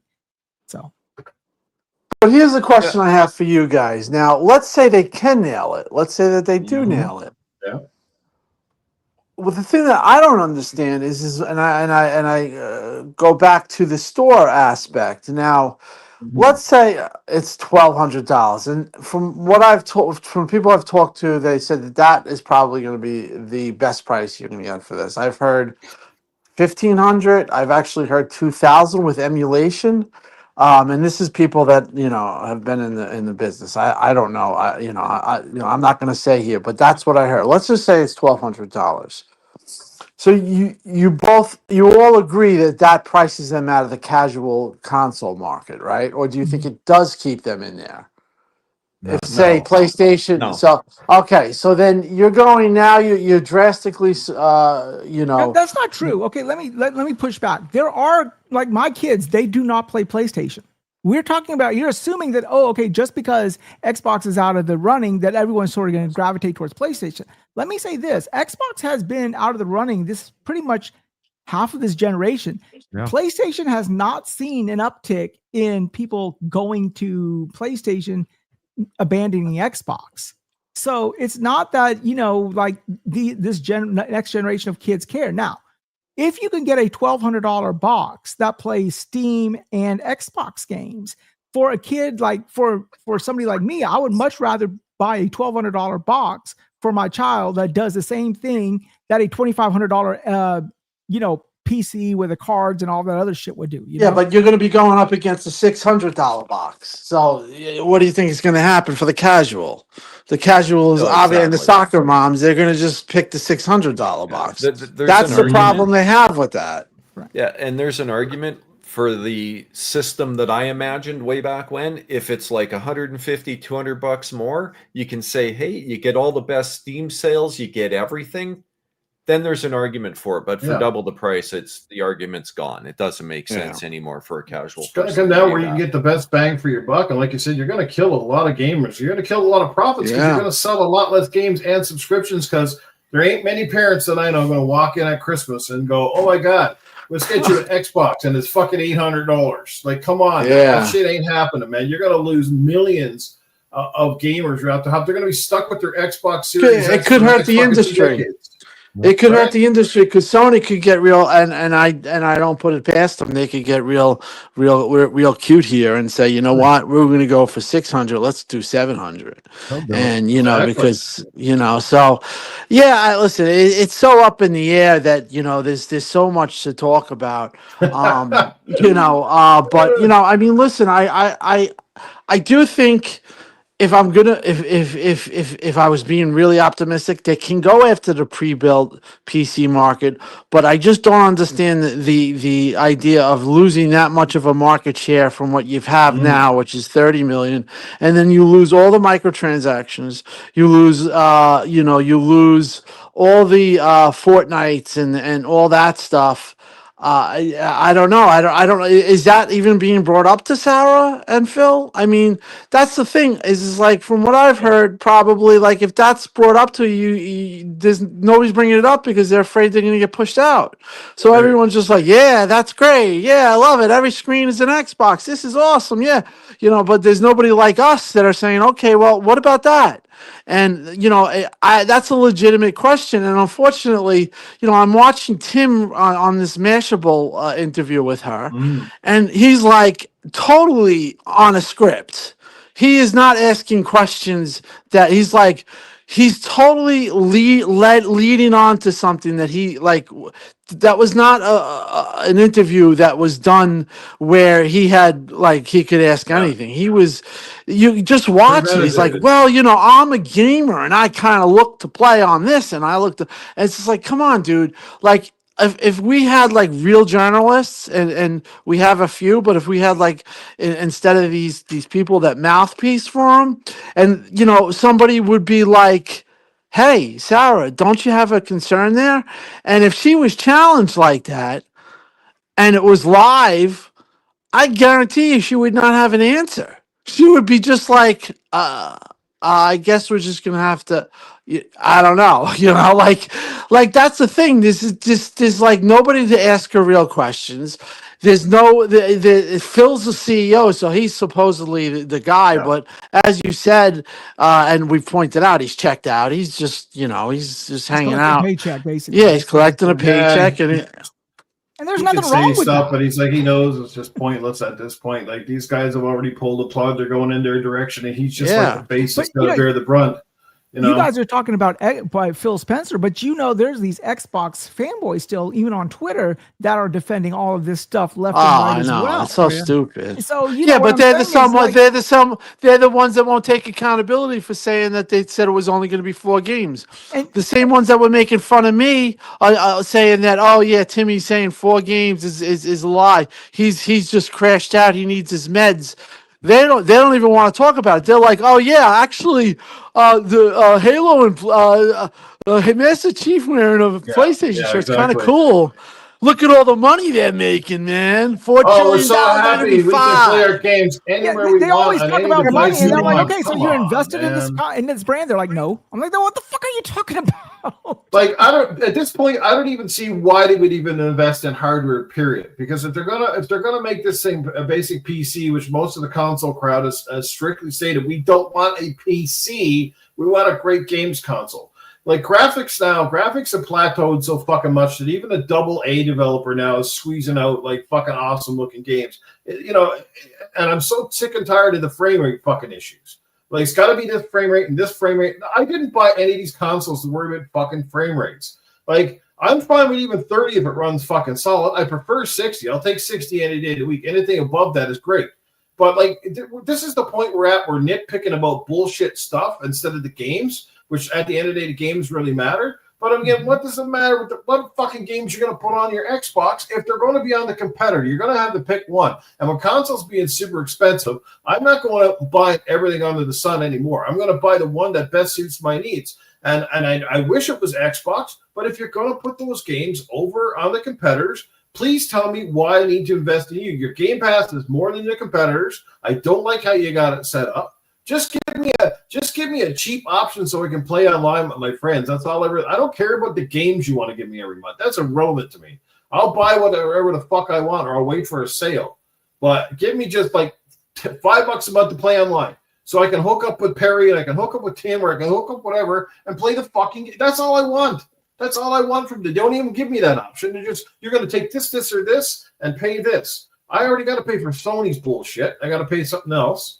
Like that's another revenue stream that kind of kicked them in the ass too, because when they finally did catch up to Sony and they made those games like Minecraft free to play, and they made the Fortnite shit free to play. They took away the barrier. That was a lot of revenue that they used to get because people had no choice but to subscribe to Xbox Live Gold just to play those games, and then they lost that.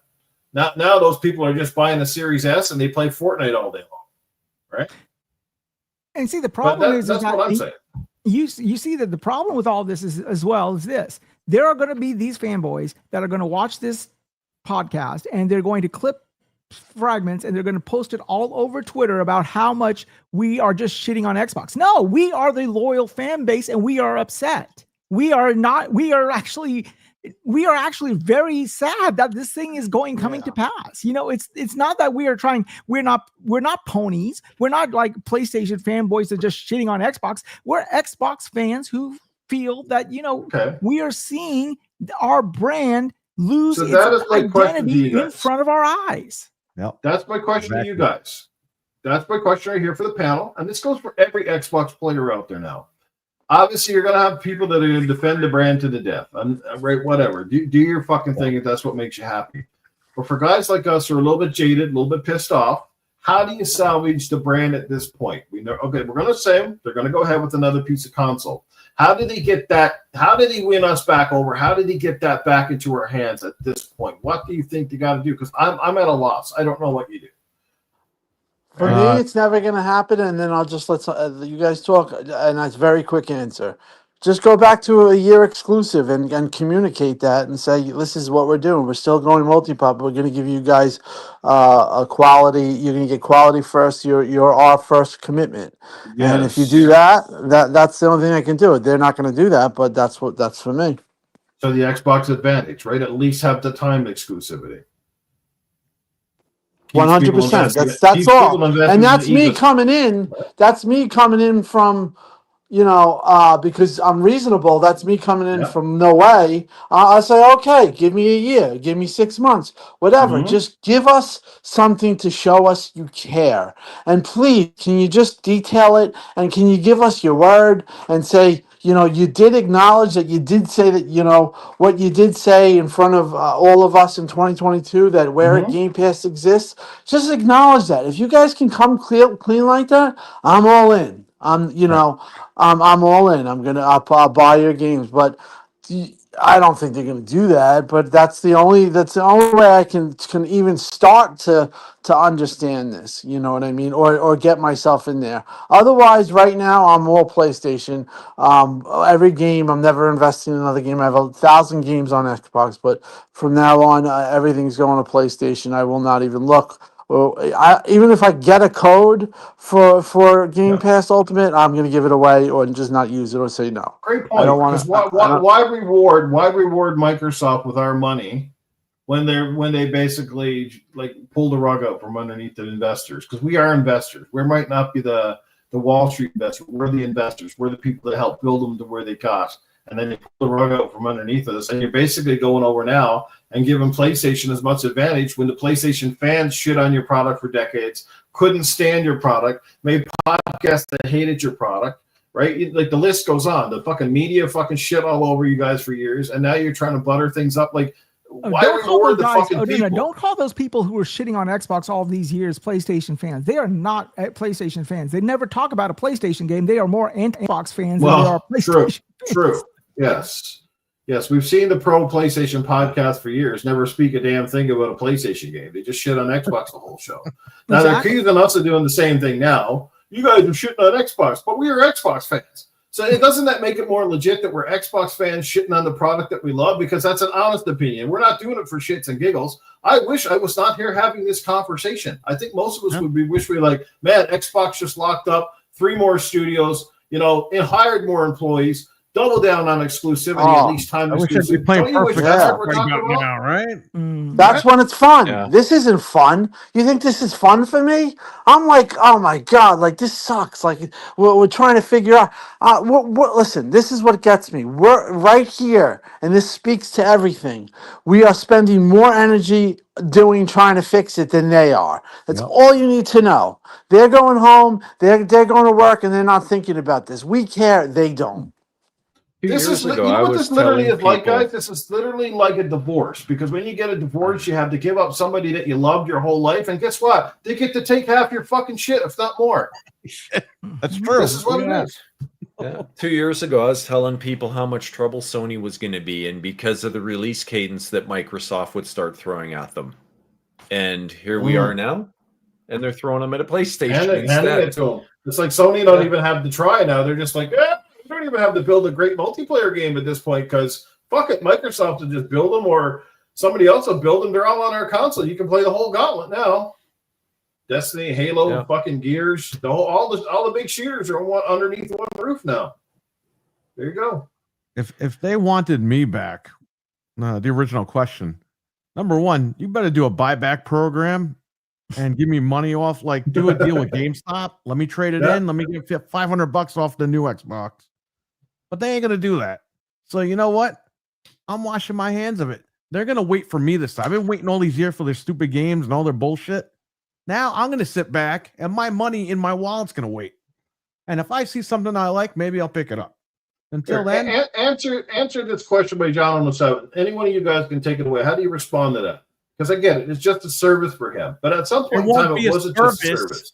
It won't be a service if it keeps going the way it is. Then you won't be able to subscribe to anything. And see, this is what I'm talking about. It is a service to him, but it was never a service to us. It was a console to us. Yep. It was more than just a service. It has evolved into something like this, but it is not what it started off as. What got us towards the Xbox, what made us loyal fans, was the console, not the service.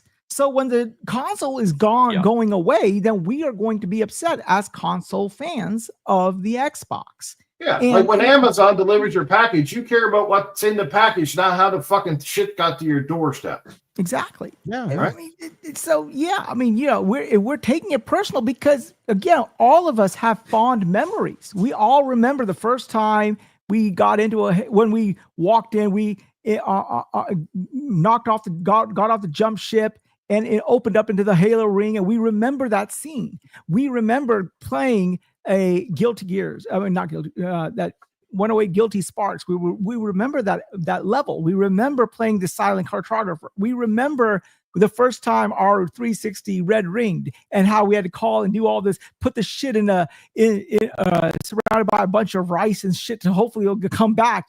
We remember all this shit. So we carry all this. So it is more. It has always been, is, and will always be more than just a service. Like Sega, it's a third-party developer, but not to me. To me, Sega was a console developer who was forced into third-party. But he would always still be a console developer to me. If Sega jumped back in the race, so would you buy another console if they did things the right way? Hell yeah. I'm a console purist. I buy it all. I buy Xbox, PlayStation, Nintendo, everything they make, I buy it because I do not do the PC equivalent because I don't want to. It's not that I can't afford it. It's just I don't want to, Exactly. I'm in the same boat. Like, I've just been down the PC trail. I'm kind of burned with that too many times between the updates and the tech issues and the uncompatibility stuff and the Windows bullshit. There's just too many reasons where I don't feel that committed to get over that hump, if that makes any sense. I just want something easy, simple. Turn it on. Yes, you run your bullshit updates. There's still updates for games that we buy. But I just want a simple user interface that plays the games that I love with the most minimal fucking shit possible. I don't want to update audio drivers every 5 seconds. I don't need to make sure I have compatibility issues for the latest game with my graphics card, or I got to spend 30 minutes tinkering at 40 fucking 5 settings to try to get the game to run. This is the stuff, again, the PC guys are used to, but I don't like that shit. I'm not, and I can't do the mouse and keyboard stuff. I tried. I feel like I'm fucking ET over here trying to pick my fucking nose with my toes. It's not happening for me. Okay. Mental standard. Everything you guys say, right? Like that just goes to my point I made earlier. Like they need to make that new console absolutely transparent to people when they select, hey, I want this to be a console. All the updates, everything can happen in the background just like it does today. You boot it up, it'll say, oh, hey, there's an update for you. We have devices like this in the IT world already. They're called appliances, and you'll get a single update package for that appliance, and that single patch does everything. It updates your firmware, it does it all, right? And when they build their own hardware like this, they can do all that. They're a freaking software company. They could deliver a package that would be somewhat seamless and seem more like an Xbox than it does a Windows device. They should be able to do it, but like I said before, do they have the will to make it happen? I don't know. Where there's a will, there's a way, but they want out of the hardware market. They do not want anything to do with the hardware, because let's be honest, hardware based off of the business model that consoles always had has always been a loss leader. They do not want to be the loss leader anymore. Well, and they wouldn't be though with this new device, right? Yeah. They need to sell it at a profit, period. Well, yeah. And it's not being subsidized, you know that. Yeah, exactly. If the profit's reasonable, that argument goes away, right? And they're not going to have a storefront. Yeah. Their advantage to their storefront will simply be play anywhere. But again, that advantage starts to go away when your console is a PC. And people can just buy it on Steam and play it on their PC too. I think the minimum life cycle too, like they got to extend the life cycles of these things, because the traditional having a console for 5 years and it's basically debunked it's not making money either, because then you're already shifting development onto another console again, which is yes, I suppose having a more higher end hybrid PC console could be advantageous. Or the ability to upgrade it to some extent without having to buy, say, a pro version or a stopgap, because again, these generations are too long now. The fact we're seeing one AAA game in a generation of a console is just not cutting. And that's why these companies can't make their money back, because they can if you're only making one game, and that's not guaranteed to be a massive success. It's a massive gamble every time you build something. And I think this is where part of the problem lies. This is for Sony and Xbox primarily. Nintendo gets away because I don't think Nintendo's spending $250 million on a game. Not with the fucking shit they're pushing. They're not pushing the envelope anyway. On a game was for Breath of the Wild, and that was $200 million. That was the high end. That was like right. Yeah, that broke their bank. Yeah. But you see what I'm saying, right? So if you are going to spend a ton of money on that hybrid console aspect, again, it's like Mental said, as long as you can clearly identify what it is and how it performs, and also maybe cut out the fact that you're buying like. Even something like, remember the original 360, which was kind of ahead of its time because it gave you the option to put the fucking snap-on hard drive on the top? Mm-hmm. Go back to shit like that, too, where you snap in the hard drives on the fucking top. Make the whole system integratable. So that way, for those guys who just want to play one game, they don't need a ton of memory. They're playing Fortnite all fucking day long. There you go. And then the next options you have after that, here's your big hard drive. Here's your this. Here's your that. You just add what you need. And that way you have that one console that would basically last you a whole generation, because you just have to upgrade the shit that you need for it. You know what I mean? Yeah, there's things they need to do. Like I agree with you 100% in the idea that if they can make this thing even like mildly upgradable, that would be great. The problem with that is it would drive the costs up a little bit more, right? One of the big advantages they have on their build of materials is everything's attached to the motherboard. If they start putting a socket on it that, let's say, and there's no reason why they couldn't do this, potentially they could have a socket on it that would let you drop in a new APU mid-gen. So there's your pro upgrade. Just upgrade the processor that's in it, take it to Best Buy, get a deal with Geek Squad that's your authorized upgrade center. You take your box in for $200, they upgrade it for you, and out the door you go with a faster machine. They could do stuff like that, but it would increase the cost. And to me, if it was upgradable and it was $1,000 or $1,200, it starts to make more sense, because you're getting more life out of the box with these minor upgrades versus having to throw the thing away and buy a whole new system. So, there's a balancing act there, but I worry that they're going to just price it to a point where it is just not appealing to anyone. And I think they have an opportunity. I think there's a bit of a window here where they could salvage this if the price is right and the performance is there. It'll play everything. There is a market for that, but I'm afraid they're going to price themselves out of that market. Yeah. That's my thoughts anyway. I don't know. Harry, any thoughts? Sorry I had to ditch for a second there, but no, it's all good, man. I don't know if Tim Dog is done for the night or he's coming back in. He hasn't jumped back in yet. Maybe he had a connection issue, but he did say he might have to bow out early. But if he comes back, great. If he doesn't, we want to thank Tim Dog for his time. We always value his opinions because we know he's an OG. You know, he's been there from the ground up. He's been at the shows. He knows the actual reps personally. You know, this is why we respect Tim, right? Because he's not just like a face in the community. He's been the voice of the community largely for years. If you've watched any podcast or any of the big ones, he's generally been a part of that in one way or another. And again, he's mingled with the top dogs. He's had conversations with them. He knows the insiders. He's smart and he's loyal. And that's the thing. He's loyal. You know, and people mistake his emotions for hate, but it's not hate. He didn't just up one morning and go, yeah, fuck Xbox. You know, but it's hard for any of us to sit here and watch I call it the deconstruction of the company, how you had so much going upwards, you had stuff going right, even to the point of the Xbox Series S and S, okay? The X and S was a good start, right? When they started out, they had lots of problems. We all bought one. Thinking, man, this is a great console. Yeah, the launch was a little off, but like there was a lot of shit going around at that time. So we were willing to forgive that. We had enough games to play. Our back catalog was big enough that nobody really cared. We're like, the games will come eventually. Start coming, and guess what happens? The games finally come, and it's like the company all of a sudden just like, what the fuck? Like they just threw in the towel and said, oh, we're going to do everything that basically our fans have told us not to do. Is exactly what we're doing. Let me ask you. It's bizarre. Oh, go ahead. All right. Let me ask everybody here on the panel a question. What is your definition of a console?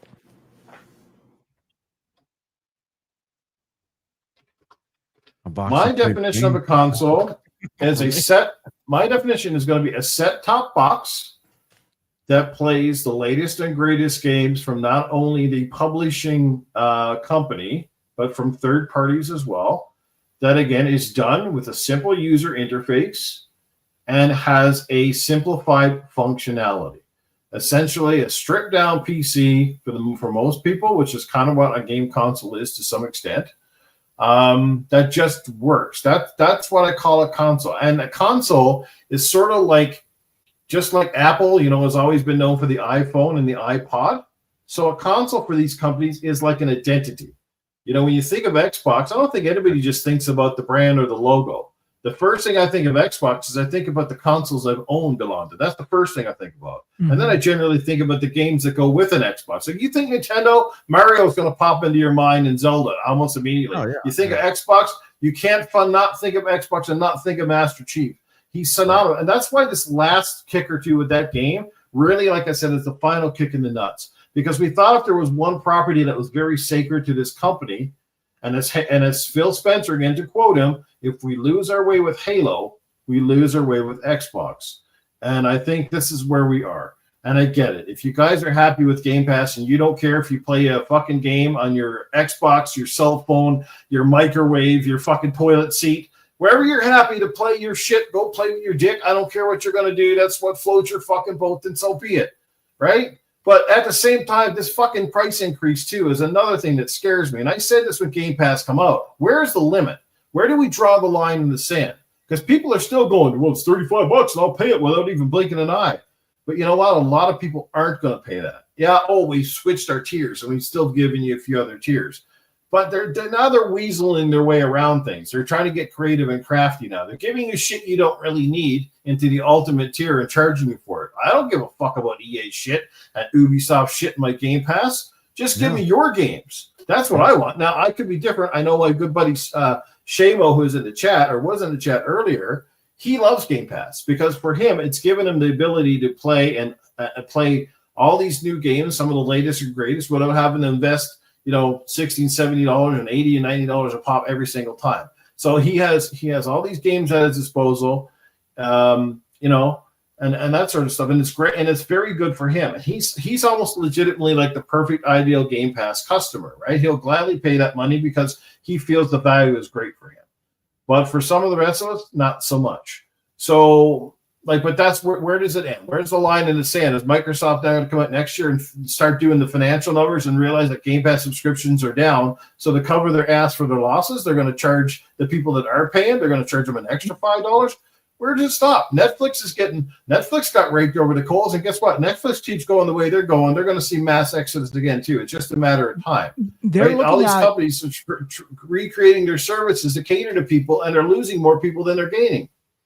They're looking at another. They're looking at getting rid of 5,000 more jobs in Microsoft, and that's just from what I've heard through the scuttlebutt from the financials and stuff like that. So what does that mean? I don't know. I don't know how many of that is Xbox. I do know that within the next 6 to 8 months, they're going to announce another round of layoffs. How much of that is Xbox is going to be interesting, but they're looking at killing off 5,000 more jobs in the whole corporation. So the thing with this price increase on Game Pass, like new for $39 a month, just $6 more at launch, you could get the Series X and Game Pass for 2 years with all access. For $6, they were giving you the freaking console over and above what you pay today just for Game Pass. And that's what really gets me here. And I think a lot of people have forgot about that, right? Yeah, I totally forgot about it. Yeah, it's brutal when you put it in those terms. And I don't know. I mean, they will hit a price ceiling eventually, and people are just going to leave in droves. I think a lot of them did already. I know some of my friends, they dropped Game Pass with this price hike, and my IRL friends. But I don't know. For me, I dropped it after the last price increase. I decided it wasn't worth it to me because I only played 2 games in it in 2024. This year, I've bought 2 Xbox games. So, you know, for me, it doesn't make any sense. It quit making sense after the last price hike. So I don't know. There's no deals to be had on it anymore anywhere. If there was, maybe I'd still be into it, but I'm not at this point. I mean, going back to Wise's question, for me, it's much of what you said, Noof, as to what makes it a console. It's that ease of use. It's plugging it in, turning it on, and playing games and not having to deal with any other BS. So, you know, keeping it simple with that answer, but that's really what it is. You want to just be able to plug it in, play games, not have any headaches. Everything else you don't want to see. What about you, Barry? What is your formal definition, in your opinion, of a console? Pretty much what these guys said. Just you turn it on, it works. You don't got to deal with anything too crazy, and that's it. Like, you can get in and get out. See, this is what I agree with as well. I think that a console is defined by, number one, proprietary software that you could only get when you bought that device that you're calling a console. And number two, games optimized for that proprietary software so that the game sort of runs the best on that software, sort of meant for that software and for that hardware, if you will. And the third thing, and probably a more critical thing, is there is a certain degree of exclusivity, that there's something that you can get on that proprietary box that you cannot get out in the other markets out there. And now we can sort of shift that definition a little bit. Instead of doing straight exclusives, we could talk about timed exclusives, you know, a year, 18 months, whatever. But I would say those are your 3 tenets. And that's the problem. I don't think that Microsoft is interested in any of those tenets that make a console. So they are very happy for the Xbox console to die. Right. So, yeah. There you go. Yeah. Yeah, I mean, there's other issues that they need to get straight too. Like, you think of one of the advantages that consoles today have, specifically with Unreal Engine, is all the games ship with precompiled shaders, right? So they don't have any of the micro stutter issues you get on PC. PC, that can be infuriating. And the first time you play through a level, you get plagued with micro stutter. if they don't do a really thorough pre-compile of the shaders as part of your startup routine, right? And that's just the result of the hardware variances that can exist. So they can't know every possible combination, so they can't therefore pre-compile the shaders for you, right? The game would be massive if they did that. So, that's an advantage they have today. Microsoft better get that shit right, so that when they have games releasing on the console in quotes, they'll need to make sure that it has some kind of a pre-delivery or pre-compiled shader nonsense, so that there's no freaking stutter for those games, or that'll just be another big complaint. You'll see that I mean, imagine Digital Foundry with that. Oh, this new Xbox console stutters like crazy and it plays smooth as silk on the PlayStation, right? Like, that's coming. So they need to make sure that that's right. The thing is, if Xbox comes out with this new hybrid / PC console thing, like, price is still going to be paramount, unless they're going to, again, try to make like two versions of it, much like they did with the Series S and X, which I don't think that would be a wise idea. I think you just really need that one set-top box, the be-all, end-all, because I think it creates a lot of marketing conundrums and crazy stuff, that sort of thing. But like, price is going to be paramount, and I don't know where the ceiling is for people, but it's great that you're going to have that. Your wishful thinking is we're going to make this really expensive item, which I would assume would probably be $800-900, maybe even US, which probably costs us Canadians like $1,200 or more. But then how do you like put that out there then for the casual market? Do you just like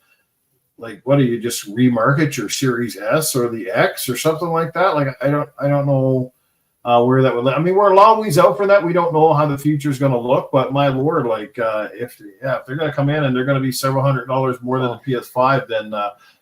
Yeah, and I guess maybe they don't care because they're like, well, people will just buy a PS6 or whatever, and they'll buy all their Microsoft games on that console. So, Noof, you're really, really underselling the quality of Microsoft's marketing. If there's anything we know, it's that they know how to market something really well. So, jeez, you're right though. What a freaking nightmare on that front. It's going to be bizarre to see what they do. Yeah, PS6 is in the stores, and let's say that's like $600 or whatever, or $700, whatever you come in at, and then you look over it, and here's this new Xbox, which essentially now does not have any exclusives, and it's sitting there for fucking $1,200 Canadian, like $300 or $400 more than your competitor. It's like, geez, it's kind of like this whole thing now with the ROG Ally versus something like the MSI Claw or Steam Deck, and it's significantly more expensive. And it kind of people go like, well, which one do you buy? More often than not, people will always take the one that's less expensive, unless you absolutely know the tech and you're certain that product is going to do the best job for you. Then, like I said, most people, it's been spoken for years. That was a large reason why the Series S, was selling well enough, because it was the least expensive option on the market. Fuck, it was cheaper than the Nintendo Switch, for freak's sake. Yeah, fantastic tech for the price. What I want to ask Mental is, look what happened with the piracy this week. All right. So say Magnus comes out and it still runs Windows in the back end, blah, blah, blah. The outer world has already been cracked day one in early access. Oh, wow. Right. It's not even out yet. It is if you paid the extra, it was $100. You can play it right now. No, you can't. You can. There's still people who have said on Reddit and everything that, we paid for it, but it's still sitting on our drive. It's waiting to be, it's downloaded, just waiting to be active. And it's already been cracked on PC, fully playable right now. So what incentive does that give somebody to buy Magnus and stay on Game Pass? You see what I'm saying? Like, they'll just I mean, Game Pass is, we talked about this on one of your podcasts. I think that they just want out of Game Pass, and they are slowly pricing themselves out of it so they can just shut it down. I don't think that they're happy with the profitability of it. I think they'd be happy just selling the games and being done with the subscription service. That's right.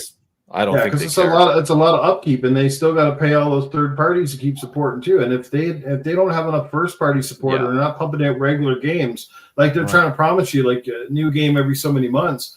And like, there's no guarantee with that. They could have 4,000 fucking developers out there. Nobody can promise that they're going to make their games on time. And as we've seen with Microsoft, Microsoft has a really bad tendency of every studio that they own seems to under-deliver in the last 5 years, right? All of a sudden we don't want to do crunch, and we don't want to crack down on you guys. We don't want to, come across as being the bad guy. But every fucking company they have basically owned has shit the bed on them. Like nobody's delivering, to the point that they even closed down Turn 10. They're Forza fucking people. Yeah, that blows my mind. Forza was like the award-winning best racing franchise in the world just a few years ago. And with one game, from Forza 7 to Forza Motorsport, they fucked it up. How the hell do you do that with a racing game? Forza Horizon's been great. There's no question about that. The Playground are fucking knocking it out of the park. And let's hope to God, if Fable comes out, that it's as good as we're hoping it's going to be. Because anything less than a fucking knockout success for this game is going to be a disaster. But they won't close them down, because at least they can go back to making Forza Horizon games. And I'm sure they're going to Forza Horizon 6 in Japan. I'm looking forward to that one. I can't wait to relive my Tokyo Drift. We all are. But now Forza Horizon 6 going to come out day and date on a PlayStation now.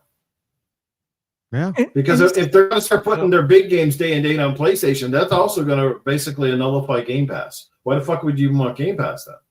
And see, the problem is the developers are going to optimize for the PlayStation hardware. So you may get a situation where the Microsoft Magnus console is just brute forcing it, and the PlayStation console has been optimized because that's where the developers are putting their time. So in actuality, you may have a stronger chip, but runs better on the weaker hardware, the PlayStation, because of the optimization. So yeah, that also might even be a thing. So.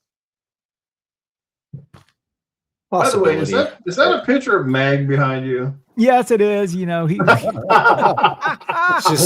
knew I'd seen that picture before. I'm like, that looks like fucking Mag, but he doesn't have his goatee. No, just the way it looks like. Just watching over you. Yeah, it looks like he's standing there naked. Yeah, he's standing there like we just got done, and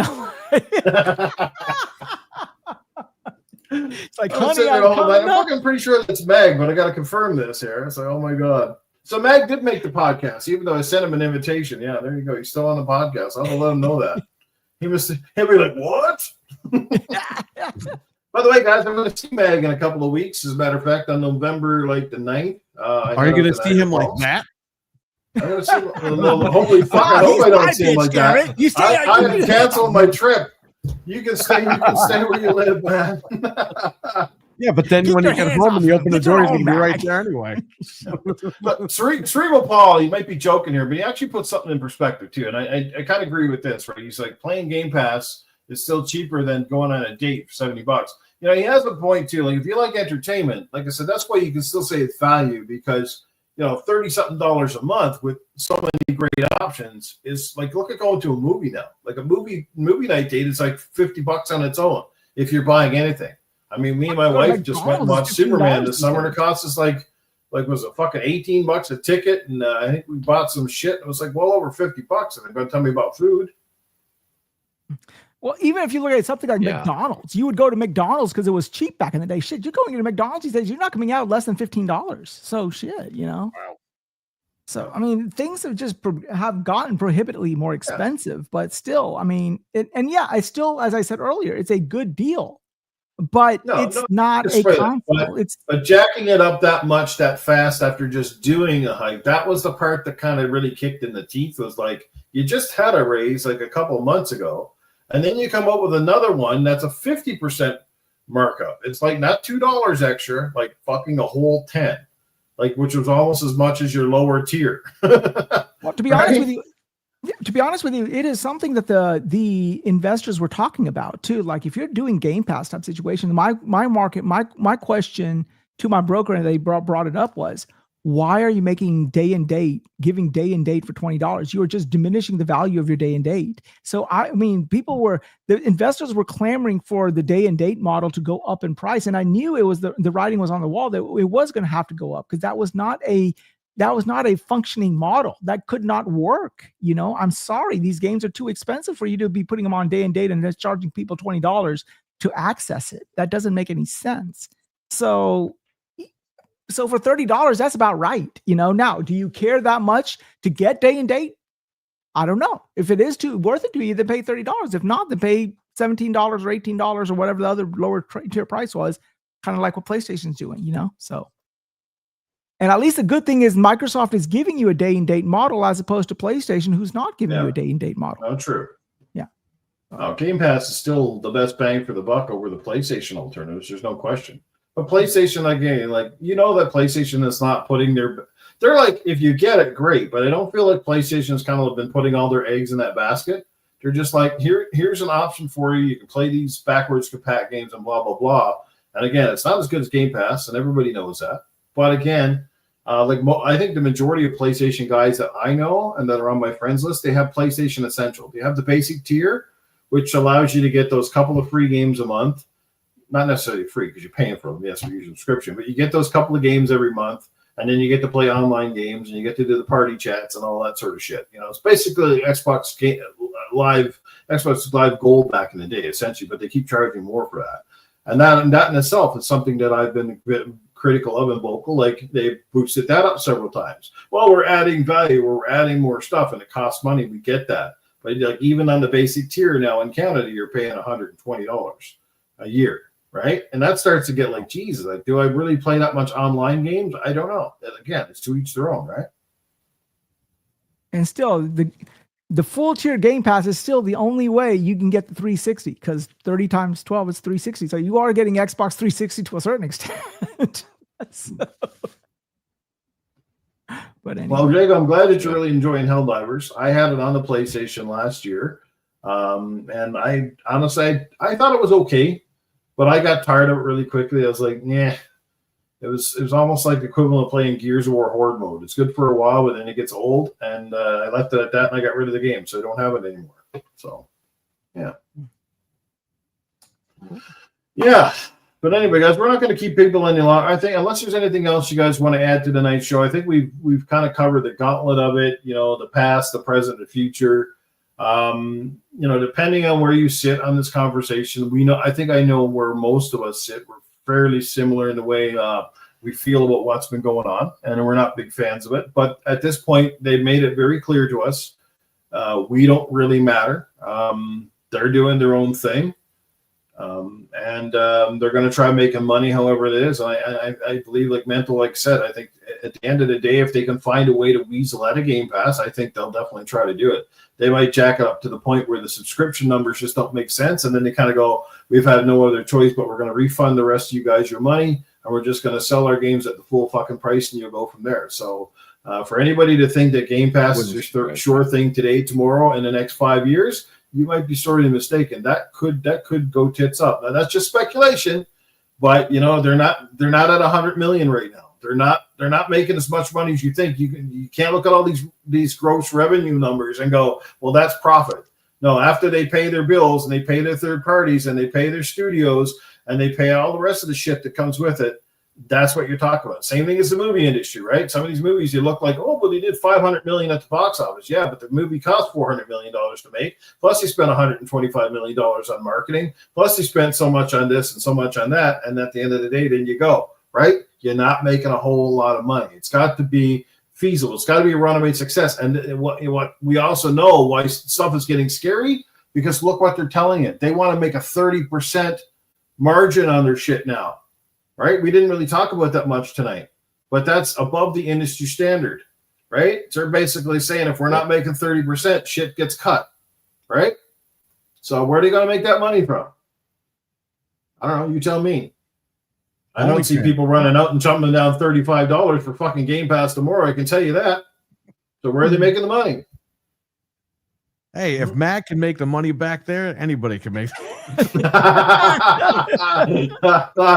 Yeah, that's he's not grading papers. He's slipping them dollar bills back there, sticking them in the trench. At least I'm a polite John. At least I kiss my ladies on the cheek and leave the money on the side of the dresser and say, "Hey, honey, I'll see you tomorrow." Xbox is dominating gaming. Well, I'm sorry, my friend. If Xbox was dominating gaming the way you say it is, they wouldn't be going down this fucking road that they're in. Trust me on that. Microsoft is dominating gaming because they're really the only publisher releasing anything with a steady cadence this year. But that doesn't. Yeah, you got one good year. You think Microsoft is going to carry the industry year after year after year? It's not fucking happening, dude. This is one anomaly year. One out of the last fucking 5 since 2020. This is the first year they've had more than 3 games. Yep. right? And I mean, and go ahead. They'll do fine as a software company. You know, they'll continue to release games, and they'll probably be the biggest publisher. That's all true. But I'll be surprised, like if Magnus launches and it doesn't do well, I'll be surprised if they continue producing them for more than maybe the first year. If it's not selling well, that'll be the end of it, I think. You think there's going to be a Magnus 2? No, not if, well, it depends on the success of this one, to be perfectly honest. If it hits it, if they hit it just right and all the stars align and it sells really well with both console gamers and PC gamers, and somehow they find a magical market that will fill all the voids, then sure, you'd be a fool not to build a second one. If they can make $5 billion in hardware sales, why wouldn't you make another one, right? I mean, there's a reason they keep building Surface tablets and Surface laptops. Their margin's huge on them, and they sell decently. They're not bad devices. I've owned them before, but you know, it's hard to say. It's all going to be on how well they deliver on the software side of it, and they need that back compat day one to entice console gamers, and they need that great user interface. It's got to be seamless.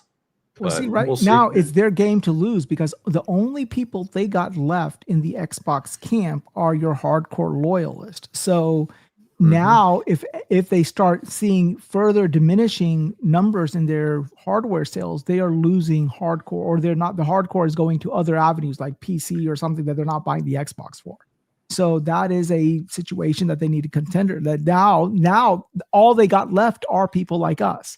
So either people like us and the money we spend is valuable to Microsoft and they will keep this shit going as long as they want to, or it is not valuable to Microsoft and they're going to drop this like a bad habit.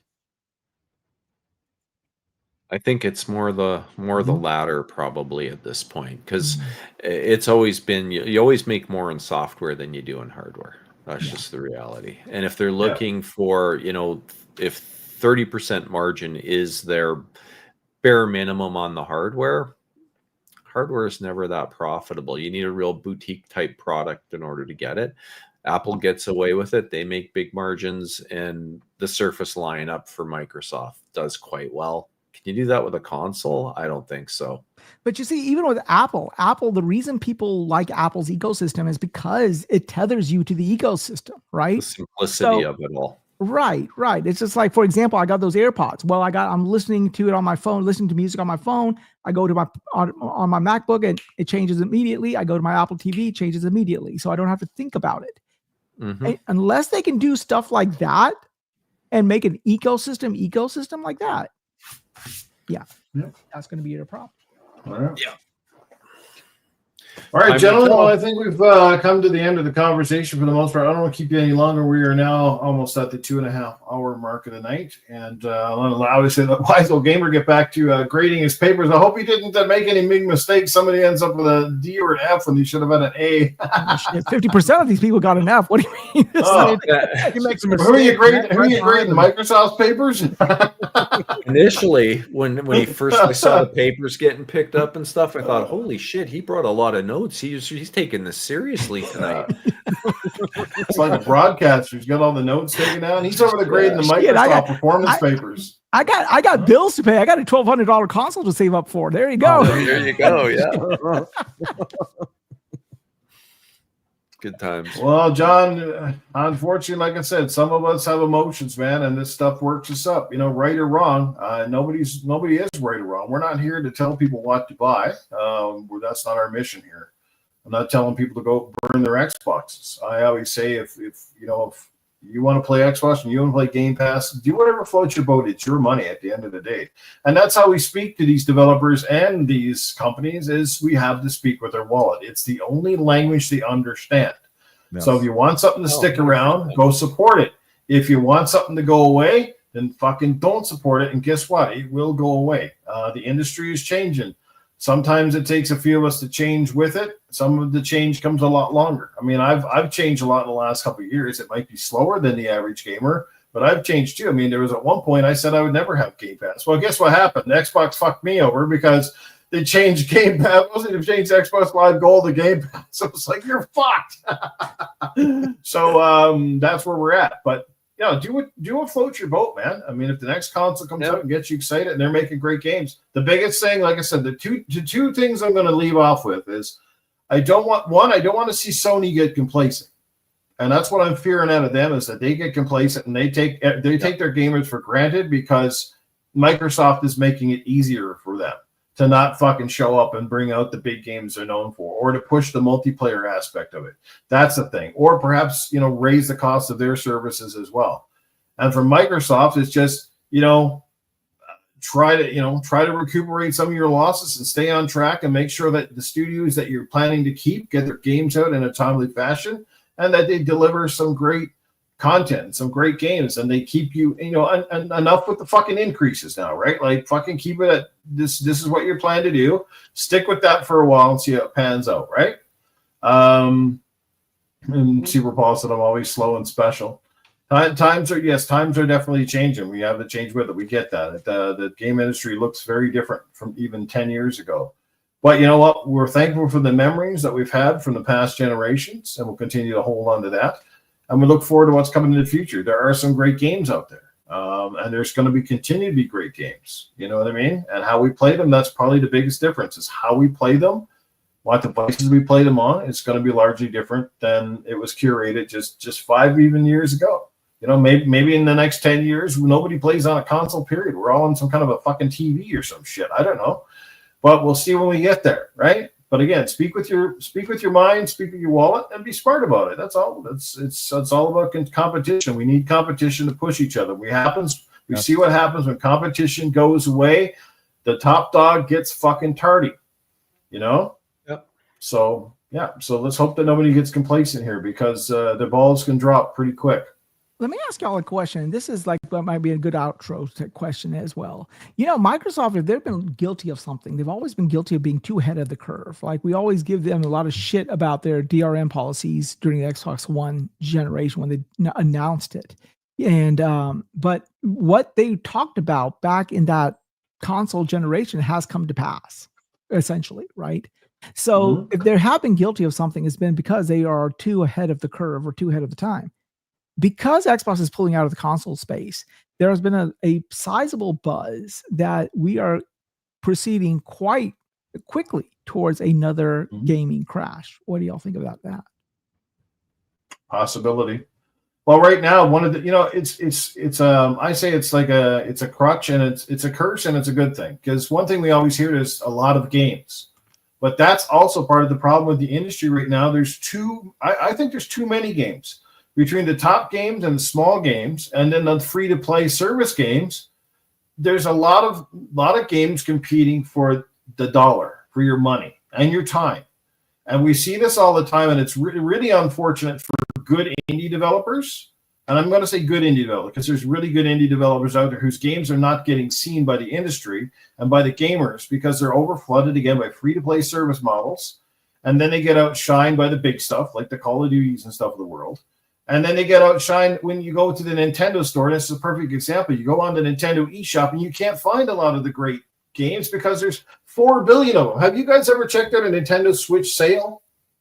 Every time they have a sale, there's about 400 games on sale. You please tell me how you're supposed to find some of the great stuff in that massive conglomerate, And if you look at most of it's shovelware. It's just people are putting it, like, there literally needs to come down a ban. There has to be a ban. Like, they have to get back to the quality control where you can't just shovel out a game where you're pressing a button for 5 minutes straight and that's your game. You put it on there and charge $5 for people. Like, there's just craziness. Look at an HSN. There were under 19,000 games released on Steam last year. And tell me, you think that was 19,000 games that people really wanted to play? How many people spent $5 or $10 easy last year buying something that was absolute fucking shit? Raising your toilet seat up and down was probably more fun than those games, right? But somehow a developer thinks, oh, it's great that I got this game. It's called Pushing the B Button with Your Mother's Toes. That's your fucking game. Hey, I got a foot fetish and I have a mind fetish too, so I want to know about that game. Tell me more about that game. Wise old game. I'm the one guy who bought it. Yeah, exactly. But there is literally games that are almost that fucking stupid. Wasn't there one like a couple years ago, showering with dad or something like that? Yeah, my wife had that game. I was like, what the fuck? Showering with death. And there's like a calculator game. Like, who the fuck needs a calculator game? Don't you have one on your phone? What do you need a what kind of a calculator game is it? Add 2 + 2? Like, I don't know, man. Like, it's just some stuff you shake your head. Like, what the hell? I routinely rub out a new one during Goat Simulator. So there you go. There you go. Yeah. In terms of a gaming crash, I think the biggest thing that these publishers need to get their head wrapped around is they don't need to spend $100 million to make a good game. You know, how many games do you play that are out there that could easily do with less than half the cutscenes you get to sit through and the game would still be good? Stop telling the game story through cutscenes and let you play the freaking game. They could shave millions of dollars off their budget right there. Just getting rid of that stuff. And a game doesn't need to be 50 to 100 hours. Make a shorter game. Like so many of these games are just jammed full of filler. Gotta respect your time. Quite frankly, I find irritating. And maybe it's just I'm getting old. I'm a grumpy old man now. That could be it. But my favorite length of game is something in that 10 to 20 hour range. That works great for me. I don't need 50 hours. I would sooner pay $50 for a game and play for that 10 to 20 hours than pay $90 for a game and be sitting there going, geez, when's this thing over at the 50+ hour mark? And I think they need to wrap their head around that. And I am a pony. Ponies unite for the win. Thanks, RWK. Appreciate that. That's why the new Battlefield campaign doesn't bother me a bit. But I'm going to give kudos to the Battlefield team and DICE for at least putting a fucking campaign back in this year. So kudos to them. Please give them some love, regardless of what you think, because they put them back in. They heard the fans, and they went out and released it. So good on them for doing it, because not everybody wants to go in and get their ass kicked fucking for hours and hours and hours on end in Battlefield 6. You guys know what I'm talking about. Unless you guys are really good at the game, I have got way more deaths than I've got. And it's not all about kill death ratios, but that game right now is infuriating. Like it's fun as fuck, but it's also like you want to pitch your controller at the window. But kudos on them for doing the campaign. Absolutely agree 100%. I've been playing it. It's actually not bad. I've been enjoying it. I love it. I'll tell you a game that I've been having a really good time with, and it's really old school. And again, to illustrate your point, you do not have to have all these fancy bells and whistles to make a good game. I'm having a good game. I'm having a good time with Ninja Gaiden Ragebound. That 2D side scroller that harkens back to the old Ninja Gaiden back on the NES. In fact, the story picks up where the NES cutscene was. Remember those two guys jumping in the air in the night and one guy dying and stuff? That's where it picks up. I'm having a great time. I mean, so you don't need, like back in the day, we had genres. We had like your Metroidvanias, you had this, you had this. Now everything is sort of being sort of funneled to the same bullshit. This open world, over the shoulder, action RPG with light RPG elements and blah, blah, blah, blah, blah, blah, blah. I'm not diminishing that type of game, but I mean, there should be other types of games out there, just not just all those all the time. That's the problem that I'm having. Everything feels the same. Like Yotai. Yotai is a great game, but if you want to boil it down to brass tacks, I mean, it's still a PlayStation type game, like an over the shoulder, whatever. But sometimes you want a little bit of change from the norm, so. All right, gentlemen. Well, let's wrap it up. We had a fantastic conversation tonight. Again, thanks to Tim Dog for coming on and being here. Like I said, very respected guy in the community and great thoughts and views on the industry, where it's been and where it's going. And you don't have to agree with them. Not everybody's going to, and not everybody agrees with the rest of us on this panel either. But at the end of the day, you still have to respect an OG guy who's been around the block, has seen the industry change with it as well, and just saying it how he sees it, right? Like the rest of us. But anyway, we're going to end the show here. Let's let these guys get out of here. We'll start with Mental 9R, because I know he's got a channel called Caffeine Entertainment. He'll tell you all about it. Make sure you catch up with him and all of his amazing tech videos and some of his gameplay and stuff as well. So, Mental, how about it? Yeah, Mental 9R. You want to drop your link in the chat too, and I'll put it up on the screen if you want. Oh, sure. I could have had that done. Sorry, but it's okay. I'll grab that before we shut off here. But yeah, Mental 9R on X, on PlayStation, Xbox, Steam, and as Noof mentioned there, Caffeine Entertainment on Caffeine Entertainment on YouTube. And yes, I've got a plethora of videos there now for people to go through. So he should start a show. He should start every podcast like that. Start a wake the fuck up. Yeah, no doubt.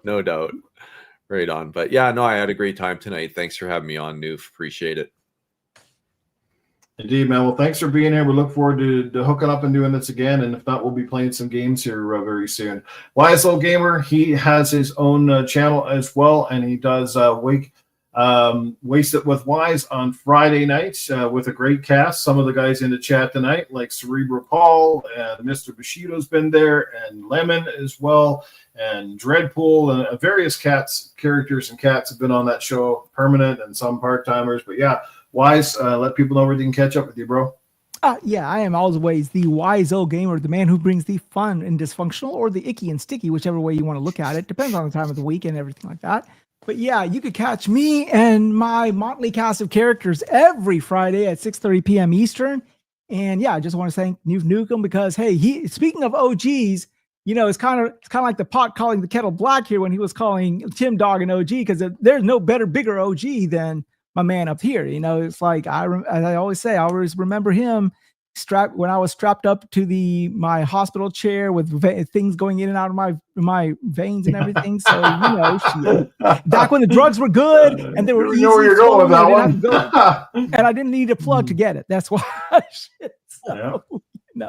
But yeah. So yeah, I just want to say thank you for having me on. It was a great discussion. And you know what? It's a good thing that we all shared our opinions. But you know what about opinions? Opinions are like underwear. We all have them, and some of them have holes in them too. So, don't be upset. It's just what it is. It's the way you feel. You can't change anyone's opinion. You can only change your own. So, and credit to the chat. Like everybody in the chat, despite I could tell there's some people that disagree with us, they kept it very respectable. And I applaud you guys all for that. Yeah. Nobody was taking shots at anybody. No one was getting out of hand and using stupid words and shit in here. That means, there's at least some sense of discussion and grown-ups, if you want to call it that. You know what I mean? So thanks to the chat. Amazing chat too, by the way, tonight. Like we nearly hit 50, which is amazing. Especially, for a lot of these impromptu podcasts, which just kind of pop up out of the blue. It's sometimes you're lucky if you can even get a viewer. So to have, almost 50 people hanging out tonight was fantastic. And a lot of old faces in here I haven't seen in a while. Like I said, a good friend, Cerebral Paul, Infinite Gyro. Thanks for being here tonight, my friend, Sir X-Man. Yeah, I did send him a link earlier, but I guess he's busy watching football now. So, we'll get you on sometime in the near future, Sir X-Man. And last but not least, go ahead. Yeah, I just have a couple of things to say. So yeah, those of you who never saw me before or saw our show, just think about, a drinking show that talks about gaming. We're not trying to change your opinion. We're not trying to cure cancer. We're not trying to usher in world peace or end hunger. We try, but it doesn't work anytime. So yeah, but yeah, we have a show every Friday and it's pretty easy going. And we sit around, shoot the shit. It's basically a whole bunch of friends getting together after work on a Friday and just chilling out, talking about whatever the fuck we feel like. It could be games, politics, geekdom. I don't know. The other night we were talking about dildos. So there you go. That's what we do. But that's what we like it. We don't know where it's going to go. We don't. It's an Xbox. We just don't know how it's going to end. And like I always say before I log out, you could be anywhere, but you've not been anywhere. Well, it makes sense. They could at least put an Xbox logo on a dildo, because that way, if you don't like the brand anymore, you can go fuck yourself. Hey, you can finish the fight. There you go. Yeah. Oh man. And last but not least, my good brother up there, the Game Complainers, aka Perry, who's become one of my best friends, I would say, sort of off screen. Not a ton of love and respect for him and his whole crew, guys like Slendy and Fazza and Anthony and his wife Pink Piggles. Just amazing people. The kind of people that I like to hang with, and hopefully someday I'll get to hang with them in real life. But shout out to you for being here, brother. You always answer the call. And you're one of the awesome OGs of the community as well. So let people know where they can catch up what you got going down next.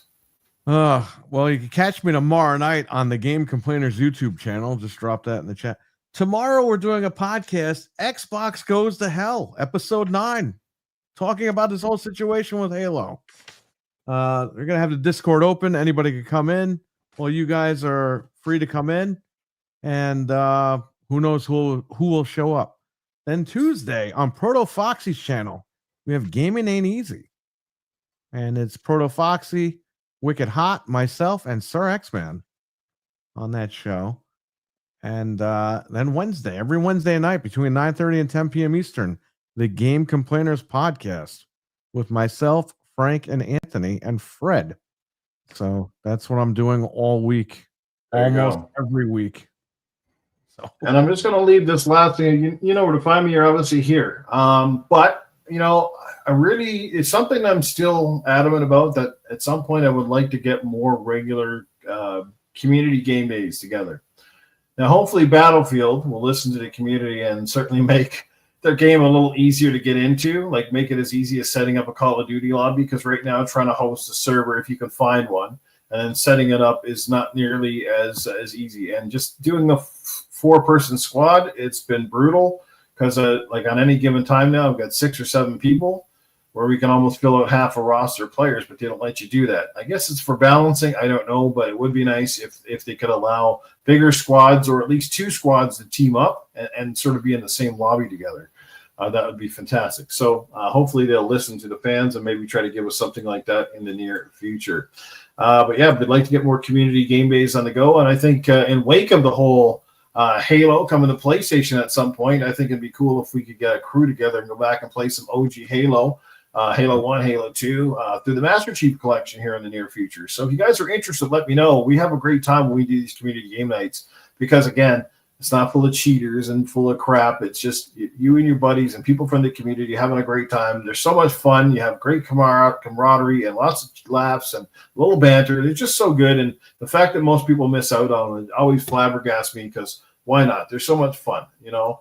And it doesn't matter if you're a PlayStation guy, an Xbox guy, or whatever. You can get, you know, with this crossplay stuff is fantastic. You can get everybody together.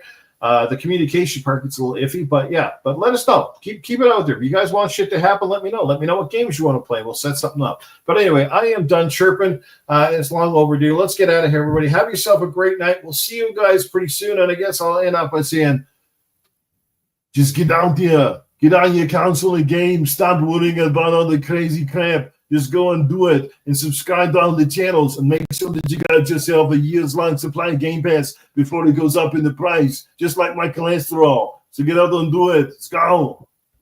All right, on. Cheers, there you folks. go, guys. Well, Arnie, for you. Have a great night. And take care. Thanks, everybody, for being here, and we'll see you soon. Cheers. Bye. Bye-bye.